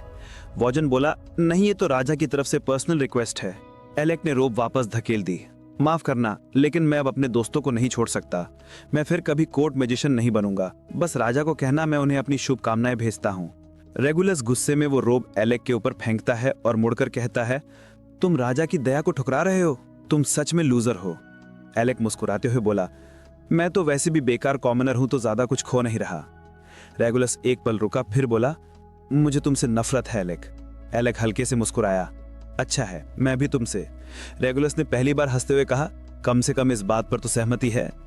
वो पलटकर चला गया और वोजन चुपचाप उसके पीछे हो लिया। एलेक वहीं खड़ा रहा, धीरे धीरे हंस पड़ा, पहली बार दिल से हल्का महसूस करते हुए, जैसे उसके मन का बोझ आखिर उतर गया हो। कुछ देर बाद टीम अपने कमरे में आराम कर रही होती है, तभी एलेक पूछता है, सब फ्री हो क्या? रेन, क्रेसिया और योरहा कहते हैं कि हाँ थोड़ा टाइम है। तो एलेक बोलता है, तो फिर चलो ना, मुझे सिटी घुमाना। जैसे ही वो साइट सीइंग का नाम लेता है, रेन अचानक पेट पकड़कर बोलता है, भाई मुझे तो अचानक बहुत तेज दर्द हो रहा है। क्रेसिया को भी याद आता है कि उसे अभी कुछ जरूरी काम है। एलेक को साफ समझ आता है कि दोनों बस बहाना बना रहे हैं ताकि उसे अकेला छोड़ दें। वो थोड़ा चिढ़ जाता है, लेकिन दोनों हंसते हुए बाहर निकल जाते हैं। अब कमरे में बस एलेक और योरहा बचते हैं। योरहा का चेहरा थोड़ा लाल हो जाता है। उसे समझ आता है कि बाकी दोनों जानबूझकर उन्हें अकेला छोड़ गए हैं। एलेक मुस्कुराकर कहता है, तो अब सिर्फ हम दोनों चलें, बस थोड़ा एक्सप्लोर करना है। योरहा हकबका जाती है, लेकिन फिर सिर हिलाकर बोलती है, ठीक है चलो मैं दिखाती हूँ। सबसे पहले वो उसे एडवेंचरस स्ट्रीट ले जाती है, एक ऐसी गली जहां हर जगह छोटे छोटे स्टॉल्स लगे होते हैं। वहां तरह तरह के मैजिक आइटम्स, हथियार और एडवेंचर गेयर बिकते हैं। योरहा हंसते हुए कहती है, एलेक थोड़ा संभल कर देखना, यहाँ बहुत सारे लोग नकली माल बेचते हैं। उसी वक्त एक दुकानदार उसकी तरफ बढ़कर एक अजीब सी पिल दिखाता है। मैडम ये लो, 10 दिन तक आपकी फाइटिंग पावर डबल कर देगी। योरहा पहले तो बहुत समझदार बन रही होती है, लेकिन उस पिल को देखकर बच्चों की तरह चमक उठती है। सच में वो खरीदने ही वाली होती है कि एलेक उसका हाथ पकड़कर खींच लेता है। बस करो योरहा, ये तो साफ स्कैम है। वो उसे दुकान से दूर ले जाता है और कहता है, अगर कुछ चाहिए तो रेन और क्रेजिया को भेज देना। योरहा को अचानक याद आता है जब उसने पिछली बार उन दोनों को भेजा था। अरे नहीं, पिछली बार तो उन्होंने मेरे पैसे से सिर्फ बेकार सामान खरीद लिया था। एलेक सिर पकड़ लेता है। उसे लगता है वो दुनिया के सबसे समझदार बच्चों की टीम के साथ फंस गया है। फिर वो देखता है कि योरहा के हाथ में एक बैग है। वो मुस्कुराकर कहता है, चलो इस बार मैं ही सामान ले लेता हूँ। योरहा मुस्कुराकर थैंक यू कहती है। दोनों फिर एक कोजी कैफे में बैठकर थोड़ा आराम करने लगते हैं। एलेक धीरे से पूछता है, योरहा ये रेन और क्रेजिया को लोकी से इतनी नफरत क्यों है? योरहा थोड़ा झेमती और कहती है, असल में 2 साल पहले एक छोटा सा झगड़ा हुआ था। वो बताती है कि जब रेन को उसका एंशिएंट आर्टिफैक्ट मिला था, उससे पहले उनकी टीम लास्टिंग पीरियड एक डंजन एक्सप्लोर कर रही थी। वहां उन्हें एक ए रैंक्ड पार्टी मुश्किल में मिली और उसी वक्त लोकी और रीविल भी वहां आ गए थे। सभी ने मिलकर उस फ्लोर बॉस से लड़ाई की, लेकिन लड़ाई में रेन को चोट लग गई। रेन ने चोट छुपाई और लड़ता रहा, पर जब सब खत्म हुआ और वो वापस लौट रहे थे तो रास्ते में गिर पड़ा। लोकी और रिवेल ने उसे संभाल कर चलाया, लेकिन लोकी ने उसका स्पीयर उठाया और सोचा कि वो लड़ाई में टूट गया है। उसने वो हथियार फेंक दिया क्योंकि उसे लगा अब काम का नहीं। जब रेन होश में आया और उसे पता चला तो वो गुस्से से फट पड़ा। योरहा कहती है, असल में गलती इतनी बड़ी नहीं थी। लोकी को सच में लगा था कि स्पीयर टूट गया है, पर जब उसने रेन से कहा कि तू एक बेकार चीज के लिए इतना सोच रहा है, बस वहीं से दोनों की दुश्मनी शुरू हो गई। एलेक धीरे धीरे समझ जाता है कि रेन और लोकी के बीच इतनी कड़वाहट क्यों है। वो फिर पूछता है, ठीक है, पर क्रीजिया को क्या दिक्कत है लोकी से? योरहा हंसते हुए जवाब देती है, उसे बस वो इरिटेट करता है। दोनों हंस पड़ते हैं अपने दोस्तों की पेटी लड़ाइयों पर। थोड़ी देर बाद दोनों कैफे से बाहर निकलते हैं और मार्केट में घूमने लगते हैं। योरहा की नज़र एक बहुत सुंदर एल्फ ब्रेसलेट पर जाती है। वो एक ऐसा ब्रेसलेट है जो मैजिक पावर बढ़ा देता है। वो उसे देखती रहती है, आंखों में चमक, पर फिर हल्की उदासी से कहती है, बहुत महंगा है। एलेक उसकी तरफ देखता है, मुस्कुराता है और कहानी वहीं धीरे धीरे एक प्यारे शांत पल पर रुक जाती है। एलेक उस एल्फ ब्रेसलेट को देखकर मुस्कुराता है और कहता है, अगर तुम्हें इतना पसंद है तो मैं ले लेता हूँ। योरहा चौंक जाती है, क्या तुम इतना पैसा मेरे लिए खर्च करोगे? एलेक हंसते हुए जवाब देता है, तुम हमारी टीम की लीडर हो, अगर तुम स्ट्रांग बनोगी तो पूरा टीम स्ट्रांग होगा। उसकी ये बात सुनकर योरहा का चेहरा खिल उठता है। वो मुस्कुराते हुए ब्रेसलेट पहन लेती है, जैसे किसी बच्चे को मनचाही चीज मिल गई हो। उसके बाद दोनों दिन भर फिजल सिटी की गलियों में घूमते रहते हैं, कभी बाजार में, कभी झील किनारे, कभी किसी पुरानी इमारत के पास। शाम को जब सूरज ढलने लगता है तो दोनों छत पर खड़े होकर सनसेट देखते हैं। योरहा धीरे से पूछती है, एलेक, तुम्हें फिजल सिटी पसंद आई? एलेक सिर हिलाता है, हाँ, गोल्डेना से कहीं ज्यादा जिंदा लगती है ये जगह। गैल्डाना नाम सुनते ही योरहा थोड़ा सीरियस हो जाती है। वो नीचे देखती है और फिर कहती है, एलेक, क्या मैं कुछ पूछ सकती हूँ?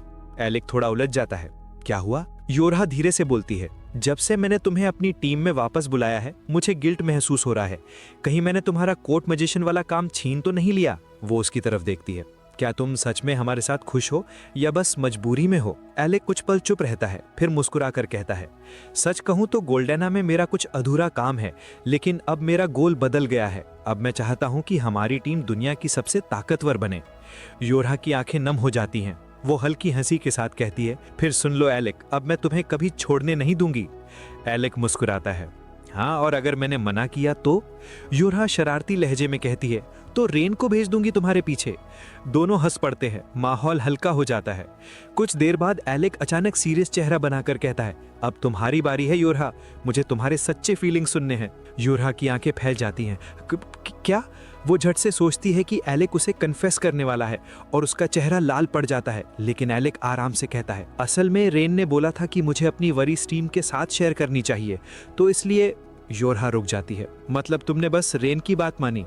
एलेक हाँ में सिर हिलाता है। योरहा के गाल लाल हो जाते हैं और वो अंदर ही अंदर झल्लाती है, मुझे ट्रिक कर लिया इसने। एलेक हैरान होता है, तुम इतनी शर्मिंदा क्यों हो गई? वो बस चुप रहती है, नजरें चुरा लेती है। अगली सुबह एलेक अपने बिस्तर में आराम से सो रहा होता है, तभी रेन उसकी चादर खींचकर फेंक देता है। उठ जा भाई, सुबह हो गई। फर्श पर एक बुक देखकर रेन पूछता है, तू फिर रात भर पढ़ता रहा क्या? एलेक नींद में ही जवाब देता है, हाँ, अपडेटेड रहना जरूरी है। रेन आंखें घुमाकर कहता है, पहले अपनी स्लीप स्केड्यूल तो ठीक कर। फिर उसके कपड़े उसके चेहरे पर फेंकता है, चल जल्दी रेडी हो जा।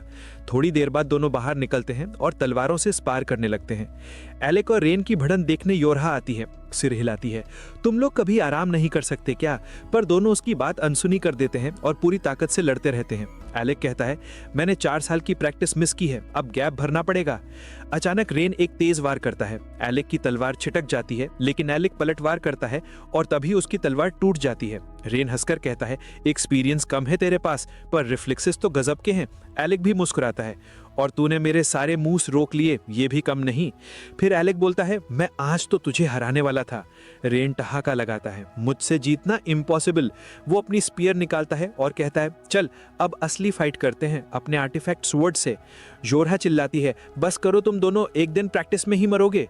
दोनों वहीं रुक जाते हैं। उसी वक्त लोकी वहां आता है और ताने मारता है, वाह, इतनी मेहनत कर रहे हो जैसे कल ही दुनिया जीतने निकलोगे। फिर मुस्कुरा कर कहता है, चाहो तो मैं थोड़ा एक्सपर्ट एडवाइस दे सकता हूँ। टीम उसे पूरी तरह इग्नोर कर देती है और आगे बढ़ जाती है। लोकी पीछे से बोलता है, थोड़ा सम्मान तो दो, आखिर मैंने ही तो तुम्हें एस रैंक दिलाई है। सब एक पल के लिए रुक जाते हैं, क्या सच में? योरा झट से उसकी तरफ बढ़ती है, सर्टिफिकेट दो। लोकी हंसकर उसे ऊपर उठा लेता है, पहले रेन मुझसे माफी मांगे। रेन की हालत देख लोकी जोर से हंसने लगता है। तभी क्रिस्टा पीछे से आकर उसे सिर पर मारती है, बस कर बच्चा, अब तू बड़ा हो जा।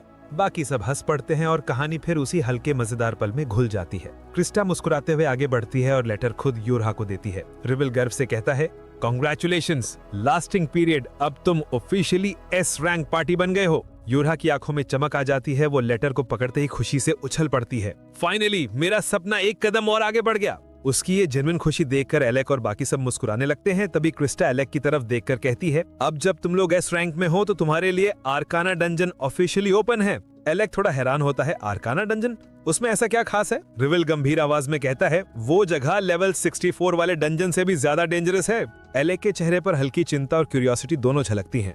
रिविल फिर बोलता है, अगर चाहो तो मैं तुम्हें कुछ टिप्स दे दूं उस जगह के लिए, सिर्फ ताकत नहीं समझदारी भी चाहिए। क्रिस्टा मुस्कुराकर जोड़ती है, और वैसे भी हम अभी तक तुम्हारे कर्जदार हैं, तुम लोगों ने हमारी जान बचाई थी, तो जब भी जरूरत हो बिना झिझक बुला लेना। इतने में अचानक लोकी बीच में घुस आता है। अरे इतनी गंभीर बातें क्यों, चलो सेलिब्रेट करते हैं। यूरहा और क्रासिया, तुम्हारे लिए तो स्पेशल ट्रीट होनी चाहिए। दोनों लड़कियां एक दूसरे को देखकर मुस्कुरा देती हैं और बोलती हैं, वाह लोकी, तुम सबको डिनर पे ट्रीट दे रहे हो, कितनी जनरस हो। रेन और एलेक तुरंत खुश होकर बोलते हैं, चलो भाई आज तो पेट भर के खाएंगे। लोकी के चेहरे का रंग उड़ जाता है। वो एक्चुअली मुझे एक अर्जेंट मीटिंग याद आ गई। क्रिस्टा हंसते हुए बोलती है, कौन सी मीटिंग, आज तो तुम्हारे पास कोई शेड्यूल ही नहीं है। और फिर सब मिलकर लोकी को प्रैक्टिकली घसीटकर रेस्टोरेंट ले जाते हैं। थोड़ी देर बाद सब रेस्टोरेंट में बैठते हैं। रिविल अपना ग्लास उठाकर चीयर्स करता है, to our new S rank heroes. सब हंसते हैं, शोर मचाते हैं और जश्न शुरू हो जाता है। एलेक खाने के बीच चुपचाप बैठा सोच रहा होता है। मेरे नोटिस करता है और पूछता है, क्या हुआ, तू इतना सीरियस क्यों है? एलेक धीरे से कहता है, बस यकीन नहीं हो रहा कि हम सच में एस रैंक हैं। रेन का चेहरा सख्त हो जाता है,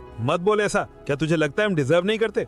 एलेक मुस्कुराकर कहता है, नहीं वैसा कुछ नहीं, बस थोड़ा सरियल लग रहा है। रेन जोर से हंसता है, तो सुन ले, ये तो बस शुरुआत है। अब से हमारा गोल है दुनिया की सबसे स्ट्रॉन्ग टीम बनना, और अगर तू बीच में हिम्मत हारने की कोशिश करेगा तो मैं खुद तेरा मुंह तोड़ दूंगा। सब उसकी बात पर हंस पड़ते हैं। माहौल एकदम जोश से भर जाता है। वो सब और खाना ऑर्डर करने लगते हैं और तभी लोकी चिल्लाता है, रुको, मेरी क्रेडिट कार्ड में नेगेटिव बैलेंस दिखा रहा है। पूरा टेबल हंसी से फट पड़ता है। रात देर तक सेलिब्रेशन चलता रहता है। थोड़ी देर बाद यूरहा थक कर एक कोने में बैठ जाती है, चेहरे पर संतोष और हल्की मुस्कान। क्रासिया उसकी तरफ देखकर कहती है, लगता है एलेक ही इसकी खुशी की वजह है।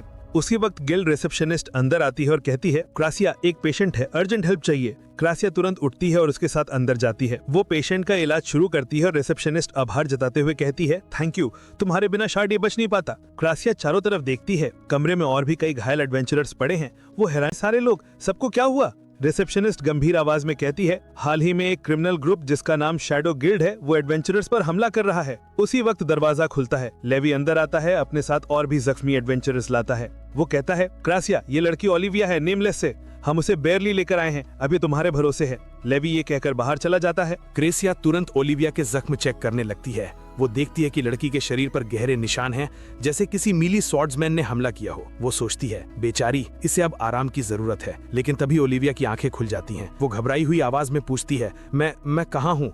क्रेसिया धीरे से कहती है, तुम गिल्ड में हो, गिल्ड मास्टर खुद तुम्हें यहाँ इलाज के लिए लेकर आए थे। ओलिविया धीरे से सिर हिलाती है। क्रेसिया धीरे से ओलिविया के पास बैठती है और पूछती है, ओलिविया, आखिर हुआ क्या था उस डंजन में? ओलिविया की आंखों में अचानक गुस्सा चमक उठता है। एक गद्दार, उसने हमें धोखा दिया। क्रेसिया चौंक जाती है, गद्दार? कौन? ओलिविया बिना जवाब दिए उठने की कोशिश करती है, मुझे उसे ढूंढना है अभी। क्रेसिया तुरंत उसका हाथ पकड़कर रोकती है, रुको, तुम्हारा शरीर अभी इतनी हालत में नहीं है कि तुम चल भी सको।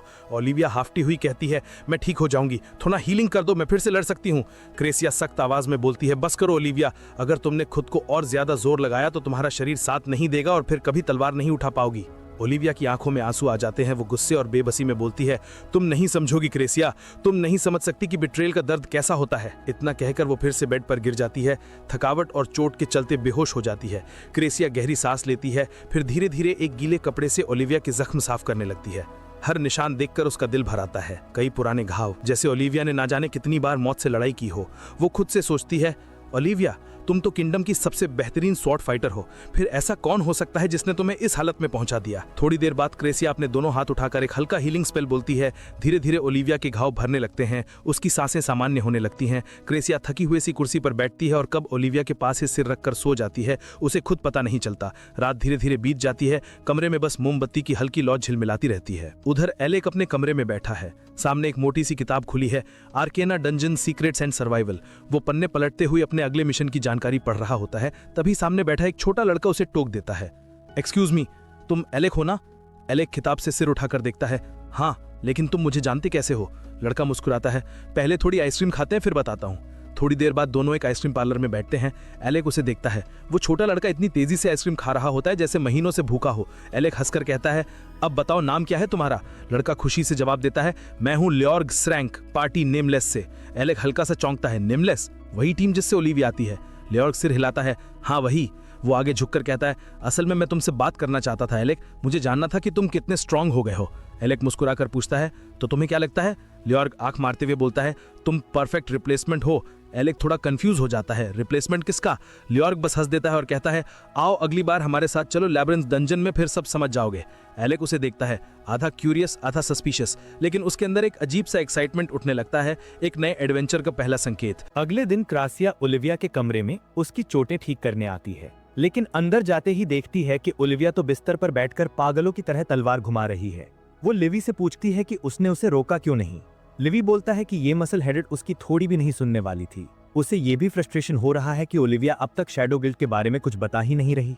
क्रासिया उसे धीरे से शांत करने की कोशिश करती है। ओलिविया आखिरकार तलवार घुमाना बंद करती है तो लिवी फिर से उससे शैडो गिल्ड की जानकारी मांगता है, लेकिन ओलिविया मना कर देती है और क्रासिया से शिकायत करती है कि उसकी टांगे अभी भी काम नहीं कर रही। लिवी को उसका एटीट्यूड देखकर गुस्सा आ जाता है, लेकिन क्रासिया उससे बाहर निकाल देती है ताकि वो ओलिविया की बैंडेज बदल सके।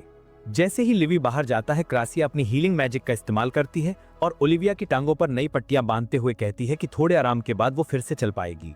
ओलिविया को समझ नहीं आता कि क्रासिया उससे शैडो गिल्ड के बारे में पूछ क्यों नहीं रही, तो क्रासिया बताती है कि वो उस पर दबाव नहीं डालना चाहती। ओलिविया उसकी ऑनेस्टी की तारीफ करती है। क्रासिया उसकी तारीफ सुनकर शर्मीली सी मुस्कुराती है।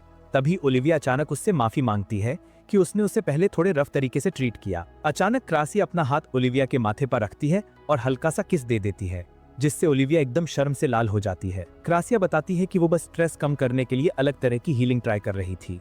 ये केयरिंग जेस्चर देखकर ओलिविया को अपना बचपन याद आ जाता है, जब उसकी माँ उसे रोते होते शांत कराने के लिए उसके माथे पर किस करती थी। उसी याद में खोकर ओलिविया अचानक अपनी माँ को पुकारती है, जिससे क्रासिया थोड़ा घबरा जाती है। ओलिविया फिर बताती है कि उसे प्यास लगी है, तो क्रासिया उसे चाय पिलाती है। थोड़ी देर बाद उसे याद आता है कि उसे भूख भी लगी है, तो क्रासिया खाना लेने बाहर चली जाती है। उधर एलेक, योरहा और रेन बात कर रहे होते हैं। एलेक बताता है कि लियोर्क उनकी टीम के साथ साझेदारी करना चाहता है। रेन कहता है कि एलेक लियोर्क के इनोसेंट से चेहरे पर भरोसा कर बैठा, जबकि असल में लियोर्क दिखने से कहीं ज्यादा बड़ा है। एलेक कंफ्यूज हो जाता है। तभी योरहा बताती है कि लियोर्क एक एल्फ है और एल्फ्स बहुत लंबा जीते हैं। रेन फिर एलेक से लेब्रिंथ की डिटेल्स पूछता है। एलेक बताता है कि लियोर्क की टीम लेवल 72 यानी दूसरे आखिरी फ्लोर तक जाने वाली थी। लियोर्क चाहता था कि वो लोग फ्लोर बॉस को जल्दी खत्म कर दें ताकि वो आखिरी लेवल पर फोकस कर सके, जहां उसे एलेक की मदद चाहिए थी।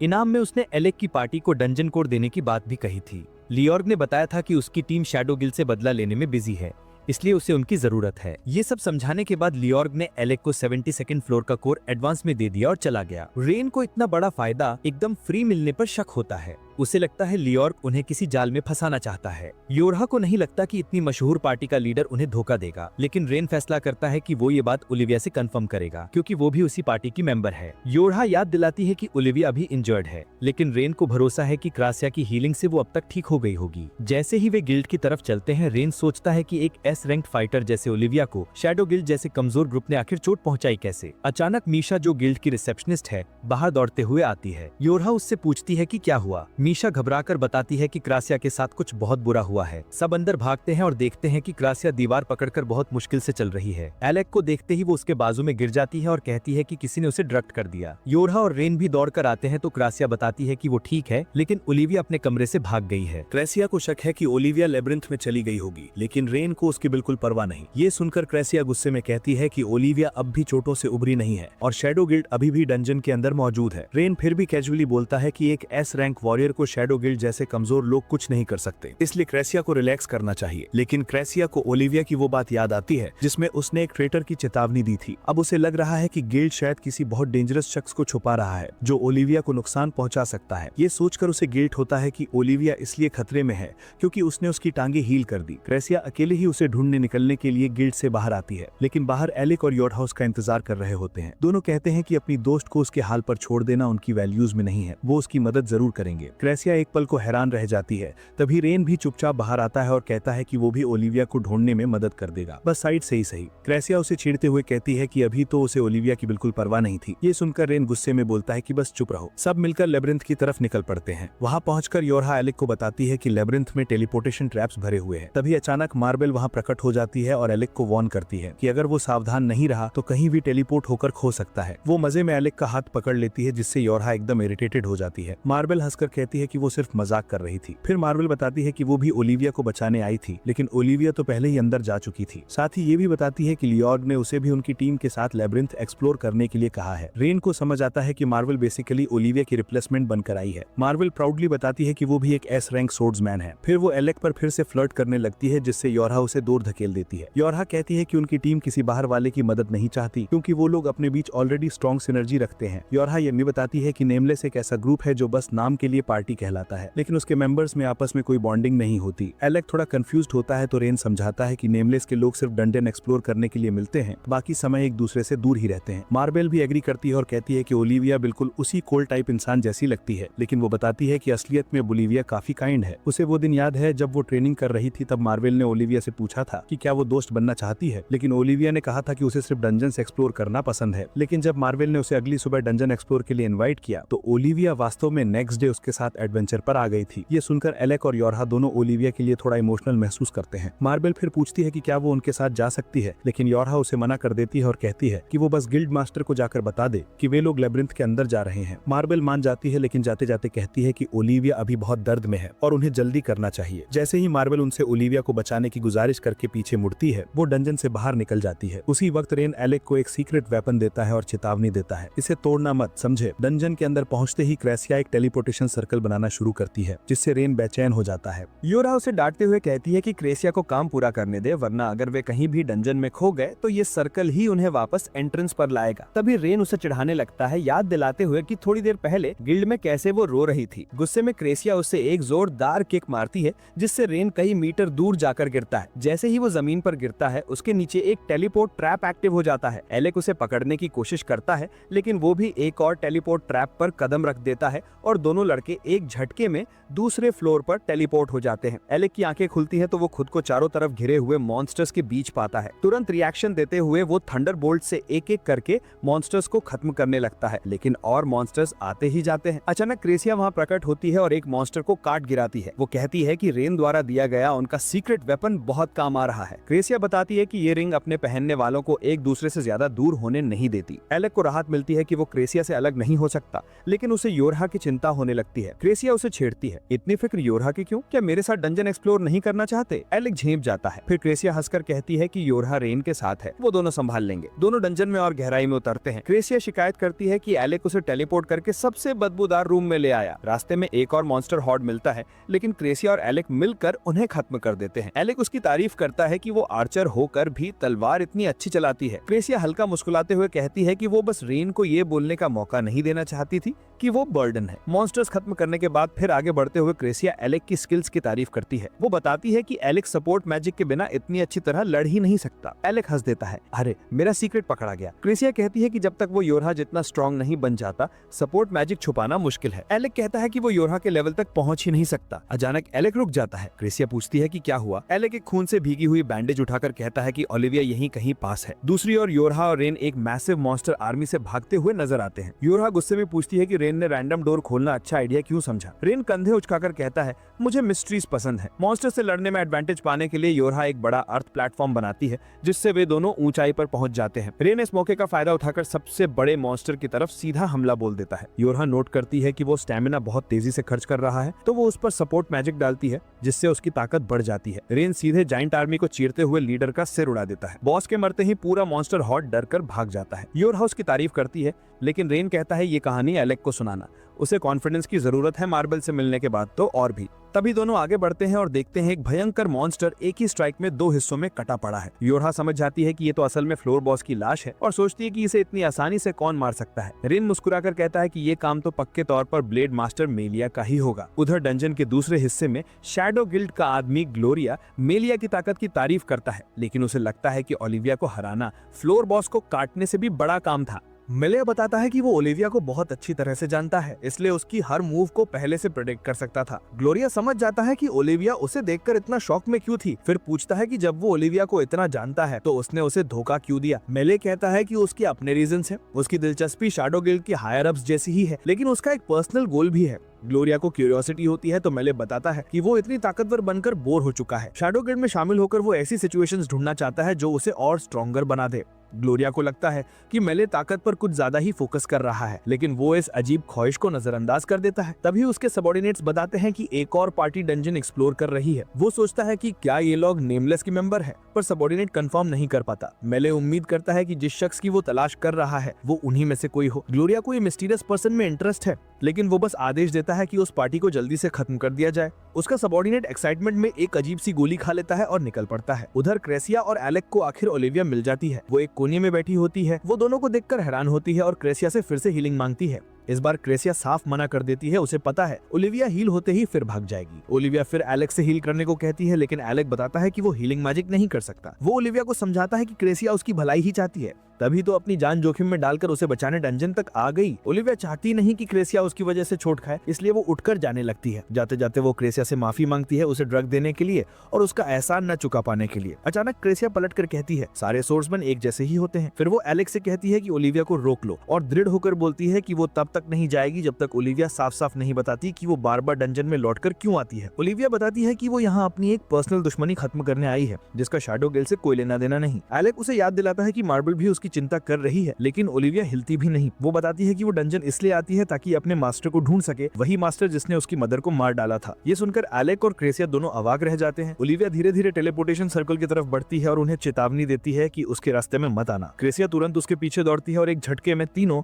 उस सर्कल में खिंच जाते हैं और टेलीपोर्ट होकर एक ऐसे फ्लोर पर पहुंचते हैं जहां चारों ओर विशाल खूंखार जानवर खड़े। बिना वक्त गंवाए सीधा मॉन्स्टर होर्ड के बीच कूद पड़ता है ताकि रास्ता बनाकर बाहर निकला जा सके। ओलिविया भी तलवार निकालकर उसके पीछे जाने ही वाली थी, तभी क्रेजिया उसे रोक लेती है। ओलिविया को हील करने के बाद क्रेजिया उसे बताती है कि वो एक टेलीपोर्टेशन सर्कल बनाएगी, क्योंकि एलेक अकेले इतने सारे मॉन्स्टर्स को हरा नहीं सकता। उसकी ये चिंता सुनकर ओलिविया मुस्कुरा देती है और फिर बिना झिझक एलेक के साथ लड़ाई में कूद पड़ती है। दोनों मॉन्स्टर्स को रोकते रहते हैं, जबकि पीछे क्रेजिया अपनी टेलीपोर्टेशन स्पेल चार्ज करती रहती है। तभी एक साइक्लोप्स एलेक पर हमला करता है, लेकिन एलेक फुर्ती से उसका वार डॉज कर देता है और जवाब में पलटवार करता है, पर मॉन्स्टर उस पर जरा सा भी असर नहीं लेता और फिर से एलेक पर टूट पड़ता है। धीरे धीरे मॉन्स्टर्स एलेक को कोने में धकेल देते हैं। उसी पल ओलिविया बिजली की तेजी से आकर उनके सिर उड़ा देती है। एलेक दंग रह जाता है, उसे तो ये तक नहीं देखा कि ओलिविया ने तलवार कब निकाली। ओलिविया ब्लस हंसकर कहती है कि एलेक अभी टफ मॉन्स्टर से लड़ने में थोड़ा इनएक्सपीरियंस्ड है। इसी बीच क्रेजिया अपना सर्कल पूरा कर लेती है और एलेक को बुलाती है, लेकिन अचानक उसका पूरा मैजिकल फॉर्मेशन गायब हो जाता है। एलेक तुरंत समझ जाता है डंजन में कोई मैजिक ईटर मौजूद है और अगले ही पल उस जैसे कई और मॉन्स्टर्स कमरे में घुस आते हैं। अब ओलिविया और एलेक साथ खड़े होकर मॉन्स्टर्स का सामना करते हैं। ओलिविया आगे बढ़कर एक मॉन्स्टर को पल भर में मार गिराती है और एलेक देखता रह जाता है कि वो कितनी आसानी से पूरी भीड़ को काटती फाड़ती आगे बढ़ रही है। उसे लगता है कि ओलिविया की तलवार एकदम शांत और डेडली है, लेन की फ्लैशी फाइटिंग स्टाइल से बिल्कुल उलट। एलेक खुद को कमजोर दिखने नहीं देना चाहता, इसलिए वो भी आगे बढ़कर कई मॉन्स्टर्स को खत्म कर देता है। ओलिविया उसकी ताकत की तारीफ करती है और तलवार भी अच्छी बताती है, लेकिन साथ ही कहती है कि उसकी टेक्निक अभी भी थोड़ी कच्ची है। वो एलेक को समझाती है कि सिर्फ ब्रूट स्ट्रेंथ पर निर्भर मत रहो, तलवार को अपने शरीर के नेचुरल फ्लो के साथ चलने दो। उधर क्रेजिया लगातार उस मैजिक सप्रेसिंग मॉन्स्टर को ढूंढ रही है। ओलिविया और एलेक को भी एहसास है कि मॉन्स्टर्स की कोई अंत नहीं है, इसलिए ओलिविया क्रेजिया से पूछती है कि वो मैजिक ईटर को ढूंढ पाई या नहीं। क्रेजिया बताती है कि मॉन्स्टर पास ही है, लेकिन उसके चारों ओर भारी भीड़ है। खतरा जानते हुए भी ओलिविया सीधी मॉन्स्टर होर्ड में घुस जाती है और रास्ता बनाती चलती है ताकि क्रेजिया को मौका मिल सके। एलेक बाकियों का ध्यान बांटने के लिए अलग दिशा में दौड़ जाता है। तभी एक उड़ने वाला मॉन्स्टर उस पर ऊपर से हमला करता है। एलेक उसे ब्लॉक कर देता है और पीछे धकेल देता है, लेकिन वो बार बार हमला करता रहता है। एलेक उसे चकमा देकर सीधा एक बड़े साइक्लॉप्स की तरफ ले जाता है। फ्लाइंग मॉन्स्टर साइक्लॉप्स को तो आसानी से मार गिराता है, लेकिन उसकी नजर एलेक पर ही टिकी रहती है। उधर ओलिविया लगातार मैजिक ईटर के करीब पहुंचती जाती है। आखिरकार वो उसे मार गिराती है और उसका आर्टिफैक्ट तोड़ देती है। वो तुरंत क्रेजिया को बता देती है और क्रेजिया फिर से टेलीपोर्टेशन सर्कल चार्ज करने लगती है। सर्कल तैयार होते ही क्रेजिया एलेक को फिर बुलाती है। एलेक एक पल भी जाया किए बिना अपनी maximum power lightning attack charge करता है और एक ही थंडरबोल्ट से सारे मॉन्स्टर्स को भूनकर रास्ता साफ कर देता है। मॉन्स्टर्स को हराने के बाद एलेक वापस क्रासिया के पास लौट आता है, जबकि वो ओलिविया का इंतजार कर रही होती है। आखिरकार ओलिविया भी उस खत्म न होने वाली मॉन्स्टर भीड़ को चीरते हुए बाहर निकल आती है और एलेक का हाथ पकड़ लेती है। इतना होते ही क्रासिया तीनों को उस खतरनाक मॉन्स्टर हाउस से दूर टेलीपोर्ट कर देती है। सुरक्षित जगह पहुंचने के बाद ओलिविया एलेक से पूछती है कि उसने कभी अपनी मैजिक कैपेबिलिटीज के बारे में क्यों नहीं बताया। एलेक उसे याद दिलाता है कि उसने पहले बताया था, लेकिन ओलिविया कहती है कि कोई भी मजिशियन सीधा तलवार लेकर मॉन्स्टर होर्ड में कूद नहीं जाता। खुद को सीनियर की तरह लेक्चर देने पर उसे थोड़ी शर्म भी आती है, लेकिन वो एलेक को उस घातक रूम से बाहर निकालने में मदद करने के लिए धन्यवाद कहती है। एलेक हंसकर कहता है कि वो उसकी सलाह पर ध्यान देगा। फिर क्रासिया से पूछता है कि क्या वो भी खुश है कि वो सब बाहर निकल आए। क्रासिया उसे डांटते हुए कहती है कि वो सब कुछ बहुत हल्के में ले रहा है। ओलिविया के घाव अभी तक ठीक नहीं हुए। वो ओलिविया को चेतावनी देती है कि अगर वो ऐसे ही लड़ती रही तो उसके पुराने घाव फिर से खुल सकते हैं। फिर क्रासिया ओलिविया की उन नफरत भरे शब्दों की याद दिलाती है, उस धोखेबाज के बारे में जिसने उसे चोट पहुंचाई, और पूछती है कि वो कौन था। ओलिविया बताती है कि उसकी माँ एक एडवेंचरर थी जो उसके बचपन में ही मर गई। उसके मरने के बाद ओलिविया बिल्कुल अकेली हो गई थी। तभी एक दयालु आदमी मेलिया ने उसे सहारा दिया और अपनी बेटी की तरह अपनाया। बाद में मेलिया ने ओलिविया को तलवारबाजी सिखाई और अपनी सारी छिपी तकनीकें उसे सिखाई। अपनी माँ को खोने का गम ओलिविया को बार बार तोड़ देता था, लेकिन मेलिया की टीचिंग्स और उनकी यादें उसे संभाल लेती थी। ट्रेनिंग के दौरान ओलिविया अपने मास्टर की स्किल और सीख की बहुत इज्जत करने लगी थी। सालों बाद जब ओलिविया एक ताकतवर सोर्ड्समैन बन चुकी थी, उसने मेलिया से पूछा कि क्या वो सच में स्ट्रॉन्ग हो गई है। मेलिया मुस्कुराकर हाँ कहता है कि उसकी ग्रोथ उसकी उम्मीदों से भी ज्यादा है, लेकिन फिर वो अपनी खून से सनी तलवार निकाल लेता है। ओलिविया सदमे में आती है और उसी पल मेलिया उसकी पीठ पर एक गहरी चोट मार देता है, जिससे वो डंजन की फर्श पर लहूलुहान गिर जाती है। इसी हालत में मेलिया बताता है कि वही आदमी उसकी माँ का कातिल था। ओलिविया को वही मरने के लिए छोड़कर मेलिया चला गया और ओलिविया को लगा कि उसकी दुनिया पूरी तरह टूट गई। आज भी ओलिविया को महसूस होता है कि मेलिया ने उसे पूरी तरह धोखा दिया। जिस इंसान को वो एडमायर करती थी वही उसकी हर चीज छीन ले गया। फिर वो एलेक और क्रासिया को अपनी पीठ दिखाती है, वो बड़ा सा डरावना निशान। ओलिविया कहती है कि उस एक सॉर्ड स्लैश के साथ मेलिया ने सिर्फ उसका भरोसा ही नहीं छीना, उसके साथ बिताई सारी अच्छी यादें भी मिटा दी। उसे लगता है कि अब उसके पास कुछ नहीं बचा, बस ये ताने मारती हुई पीठ का दाग। उसे इतना टूटा हुआ देखकर एलेक अपना जैकेट उसके कंधों पर डाल देता है और कहता है कि कुछ समय पहले वो भी ऐसा ही महसूस करता था। वो ओलिविया को बताता है कि उसे भी लगा था जैसे उसने सब खो दिया है, लेकिन उसके दोस्तों ने उसे याद दिलाया कि ऐसा नहीं था। ओलिविया तुनक कर कहती है कि उसे दोस्तों की जरूरत नहीं, लेकिन एलेक बताता है कि लियोर्ग भी मेलिया से बदला लेने में ओलिविया की मदद करने की कोशिश कर रहा है। ओलिविया चुप हो जाती है। तभी क्रासिया धीरे से उसके करीब आती है और बताती है कि जब वो ओलिविया का इलाज कर रही थी उसे उसके शरीर पर कई और चोटों के निशान दिखे। क्रासिया कहती है कि भले वो उसके पुराने घाव ठीक नहीं कर सकती, लेकिन अगर ओलिविया भविष्य में कभी भी घायल हुई तो क्रासिया हमेशा उसकी मदद करने के लिए तैयार खड़ी मिलेगी। ओलिविया क्रेसिया की बातों के बारे में सोचते हुए अपना हाथ कसकर भींच लेती है। उसे याद आता है कि लियोग और मार्बल दोनों भी उसकी मदद करने की कोशिश कर रहे थे, लेकिन ओलिविया को लगता है कि वो दोनों मेलिया की असली ताकत को बहुत कम आंक रहे हैं। उसके हिसाब से मेलिया इतना ताकतवर है कि उनसे बदला लेना नामुमकिन है। तभी एलेक आगे बढ़कर कहता है कि अगर लियोग और मार्बल नहीं कर पाए तो वो और क्रेसिया ओलिविया के साथ मिलकर लड़ेंगे। ओलिविया उनके सपोर्ट से इतनी भावुक हो जाती है कि रोने लगती है। उसे शांत करने के लिए क्रेसिया प्यार से उसके माथे को चूमती है और ओलिविया धीरे धीरे रोना बंद कर देती है। दूसरी तरफ डंजन के एक हिस्से में रेन लगातार शिकायत कर रहा होता है कि इस डंजन में ट्रैप्स की कोई कमी ही नहीं है। योरहा उसे याद दिलाती है कि ज्यादातर ट्रैप्स रेन ने खुद एक्टिवेट किए थे, फिर भी वो सावधान रहने को कहती है क्योंकि कोई लेवल बॉस पहले ही हरा चुका है। उसे एलेक और क्रेसिया की भी चिंता होती है, लेकिन रेन अंदाजा लगाता है कि मेलिया शायद अब तक आखिरी फ्लोर तक पहुंच चुका होगा। वो कहता है कि मेलिया एलेक या क्रेसिया पर हमला नहीं करेगा, जिससे योरहा थोड़ी रिलैक्स हो जाती है। तभी रेन अचानक योरहा की कैप पकड़कर उसे चुप रहने को कहता है, क्योंकि पास ही शैडो गिल्ड के मेंबर्स डंजन में आगे बढ़ रहे होते हैं। उनके लीडर को तो इसके बीच एक डंजन कोर तक निगलते हुए देखा जाता है। जल्द ही रेन और योरहा उनका सामना करते हैं, सोचकर कि शायद यही लोग ओलिविया पर हमला करने वाले थे। उन्हें देखते ही शैडो गिल्ड का लीडर समझ जाता है कि ये दोनों उसके लिए कीमती टारगेट्स हैं और अपनी टीम को हमला करने का आदेश देता है। लेकिन 2 सेकंड में ही सारी टीम रेन के हाथों पिटकर जमीन पर बंधी पड़ी होती है। रेन लीडर से पूछता है कि शैडो गिल्ड का असली मकसद क्या है, लेकिन वो बोलने से मना कर देता है। तभी योरहा उसके गले पर पॉइजनस चेन्स कस देती है। दर्द और डर की वजह से लीडर बोलने पर मजबूर हो जाता है और बताता है कि वो लास्ट फ्लोर के डंजन कोर के पीछे आया था। फिर योरहा पूछती है कि क्या वो मेलिया को जानता है। वो सिर हिलाकर कहता है कि मेलिया की ताकत उनकी सोच से कई ज्यादा है। ये सुनकर रेन समझ जाता है कि शैडो गिल्ड कोई बड़ा खतरा नहीं है और योरहा से कहता है कि उन्हें एलेक से जाकर मिलना चाहिए। दोनों डंजन से निकलने की प्लानिंग कर ही रहे होते हैं कि लीडर रेन को रोककर कहता है कि उसने डंजन कोर सिर्फ दिखावे के लिए नहीं खाया है। रेन कुछ समझ नहीं पाता, लेकिन योरहा को अचानक डंजन में एक अजीब सी आवाज महसूस होती है। हालांकि वो पता नहीं लगा पाती कि कहां से आ रही है। वो रेन को चुप रहने कहती है और तभी पूरा कमरा हिंसक तरीके से हिलने लगता है। धरती पर गिरा शैडो गिल्ड का लीडर मुस्कुराकर बताता है कि अब डंजन की पूरी पावर उसके हाथ में है। अगले ही पल जमीन में जोरदार झटका आता है, जिससे एक बहुत गहरी खाई बन जाती है। शैडो गिल्ड के बाकी सदस्य तो उसमें गिर जाते हैं, लेकिन लीडर योरहा को पकड़ लेता है और उसे घसीटते हुए ले जाता है। उसे कीमती लक्ष्य मानते हुए वो उसे लेकर डंजन के सबसे अंतिम फ्लोर की ओर भागता है और रेन को चुनौती देता है कि आए और उसे वहीं लड़कर दिखाए। उधर ओलिविया को ये जानकर हैरानी होती है है कि एलेक पहले गलाना का इंपीरियल कोर्ट म्यूजिशियन था। एलेक समझाता है कि भले ही वो कोर्ट म्यूजिशियन बन गया था, लेकिन उसने अपना ज्यादातर मैजिक बचपन में ही सीख लिया था, क्योंकि वो अपने माता पिता को बहुत छोटी उम्र में खो बैठा था। उसके पास करने के लिए कुछ नहीं था, इसलिए सिर्फ प्रैक्टिस ही उसकी दुनिया बन गई। ओलिविया को लगता है कि एलेक कोर्ट मैजिशियन से ज्यादा एडवेंचर बनने के लिए बना है। तभी अचानक क्रेसिया चलना रोक देती है। क्रोशिया समझाती है कि जब वे सब डंजन में दाखिल हुए थे तो योरहा ने उससे एक अग्रीमेंट किया था, अगर कभी भी वे अलग हो गए तो इसी जगह दोबारा मिलेंगे। लेकिन योरहा कहीं दिखाई नहीं दे रही, जिससे क्रोशिया को यकीन हो जाता है कि वो जरूर किसी मुसीबत में है। अचानक उन्हें कमरे के पास बना एक विशाल कैज़म दिखाई देता है। तीनों हैरान रह जाते हैं कि यहाँ हुआ क्या होगा। तभी ओलिविया को उस खाई में कुछ दिखता है। वो बिना सोचे कूद जाती है और एक कैप पकड़ लेती है। एलेक उसे देखते ही पहचान लेता है कि ये योरहा की कैप है। दूसरी तरफ योरहा शैडो गिल्ड के ठिकाने में होश में आती है और पूछती है कि उन्होंने उसे मारा क्यों नहीं। तभी एक आदमी ग्लोरिया हंसते हुए कहता है कि ये बात सीक्रेट है और उससे ऐसे सवाल ना पूछे जैसे सब कुछ उस चुप रहने को कहता है। लेकिन ग्लोरिया मजाक में इसे हल्का लेता है। उसी वक्त रेन कमरे में कूद कर आता है और कोर ईटर को जोरदार वार से तोड़ देता है। ग्लोरिया उठकर रेन से लड़ने के लिए आगे बढ़ता है और अपने साथी से कहता है कि वो भाग जाए। रेन का अचानक यहाँ पहुंचना देखकर कोर ईटर समझ जाता है कि ये सब उनके पहने हुए ब्रेसलेट्स की वजह से हुआ। वो योरहा का ब्रेसलेट उतार लेता है। रेन गुस्से में पूछता है कि उसे योरहा को पकड़ने में इतनी दिलचस्पी क्यों थी, लेकिन कोर ईटर कोई जवाब नहीं देता, बल्कि योरहा को फिर बेहोश कर उठाकर ले चलता है। रेन उसे चेतावनी देता है कि अगर उसने मेरी दोस्त को हाथ लगाया तो वो उसे चीर कर रख देगा, लेकिन वो रेन की बात को नजरअंदाज करते हुए मिलिया के साथ भाग जाता है। रेन उनका पीछा करने लगता है, लेकिन ग्लोरिया उसका रास्ता रोक लेता है। वो रेन से कहता है कि तुम इतने ताकतवर हो कि तुम्हें आसानी से हराया नहीं जा सकता। लड़ाई शुरू होती है। रेन देख लेता है कि ग्लोरिया की तलवार भले ही भारी और खतरनाक है, लेकिन वो असली आर्टिफैक्ट नहीं है। आत्मविश्वास से भरा रेन अपनी स्पीयर घुमाते हुए ग्लोरिया की तलवार तोड़ देता है और उसे भेद कर पेट में गहरी चोट मार देता है। ग्लोरिया भारी घाव के साथ जमीन पर गिर पड़ता है। रेन तुरंत मुड़कर मिलिया का पीछा करने लगता है, पर तभी ग्लोरिया अचानक पागलों की तरह चिल्लाने लगता है। वो रोते हुए कहता है कि उसका खून बह रहा है और मिलिया ने उसे इतनी खतरनाक मिशन में धकेल कर बिल्कुल बर्बाद कर दिया है। वो कसम खाता है कि वो सबको मार डालेगा। रेन उसे खत्म करने के लिए वापस मुड़ता है, लेकिन उससे पहले ग्लोरिया अपने हाथ आसमान की तरफ उठाता है और उसके शरीर में एक भयानक डीमन पावर आ जाती है। ये शक्ति उसका खून सोखकर उसकी चोटों को भर देती है। उसकी टूटी तलवार भी उसी डीमन पावर से दोबारा बन जाती है। अब उसकी आंखों में खतरनाक चमक उभर आती है और वो बेहद विनम्र आवाज में रेन को चेतावनी देता है, अब मैं तुम्हारी जिंदगी खत्म करने वाला हूँ। रेन को ये देखकर हैरानी होती है कि ग्लोरिया उसके ही ब्लड से अपनी बॉडी फिर से रीजनरेट कर लेता है, बट वो फिर भी सोचता है कि अगर वो उसे ज्यादा चोट पहुंचा दे तो जीत सकता है। रेन पूरे जोर से उस पर चार्ज करता है और एक बार फिर अपने स्पीयर से ग्लोरिया के बॉडी को चीर देता है, लेकिन ग्लोरिया बस हंसता है और स्पीयर को खुद ही बाहर खींचकर बोलता है कि रेन चाहे जितनी बार उसे अटैक कर ले वो मरेगा नहीं। स्पीयर निकालते ही ग्लोरिया अपनी सोर्ड रीजनरेट कर लेता है और बताता है कि जितना ज्यादा उसका खून बहता है उतना ही वो और ताकतवर होता जाता है। ये सुनकर रेन हैरान रह जाता है और मुश्किल से ग्लोरिया के डरावने हमले को डॉज करता है। वो उसकी बढ़ती ताकत को महसूस करता हुआ उसके स्ट्राइक्स ब्लॉक करता रहता है। पीछे हटते हुए रेन सोच रहा होता है कि आखिर इस मुश्किल पावर से कैसे निपटा जाए। रेन को रोकने के लिए ग्लोरिया एक मैजिक सर्कल बनाता है जिससे एक ब्लडी विप निकलती है। वो दूर से ही उस लंबी विप से रेन पर वार करता है और रेन बच नहीं पाता। अचानक विप रेन के पैर में फंस जाती है। ग्लोरिया उसे हवा में उठाकर जोर से फर्श पर पटक देता है।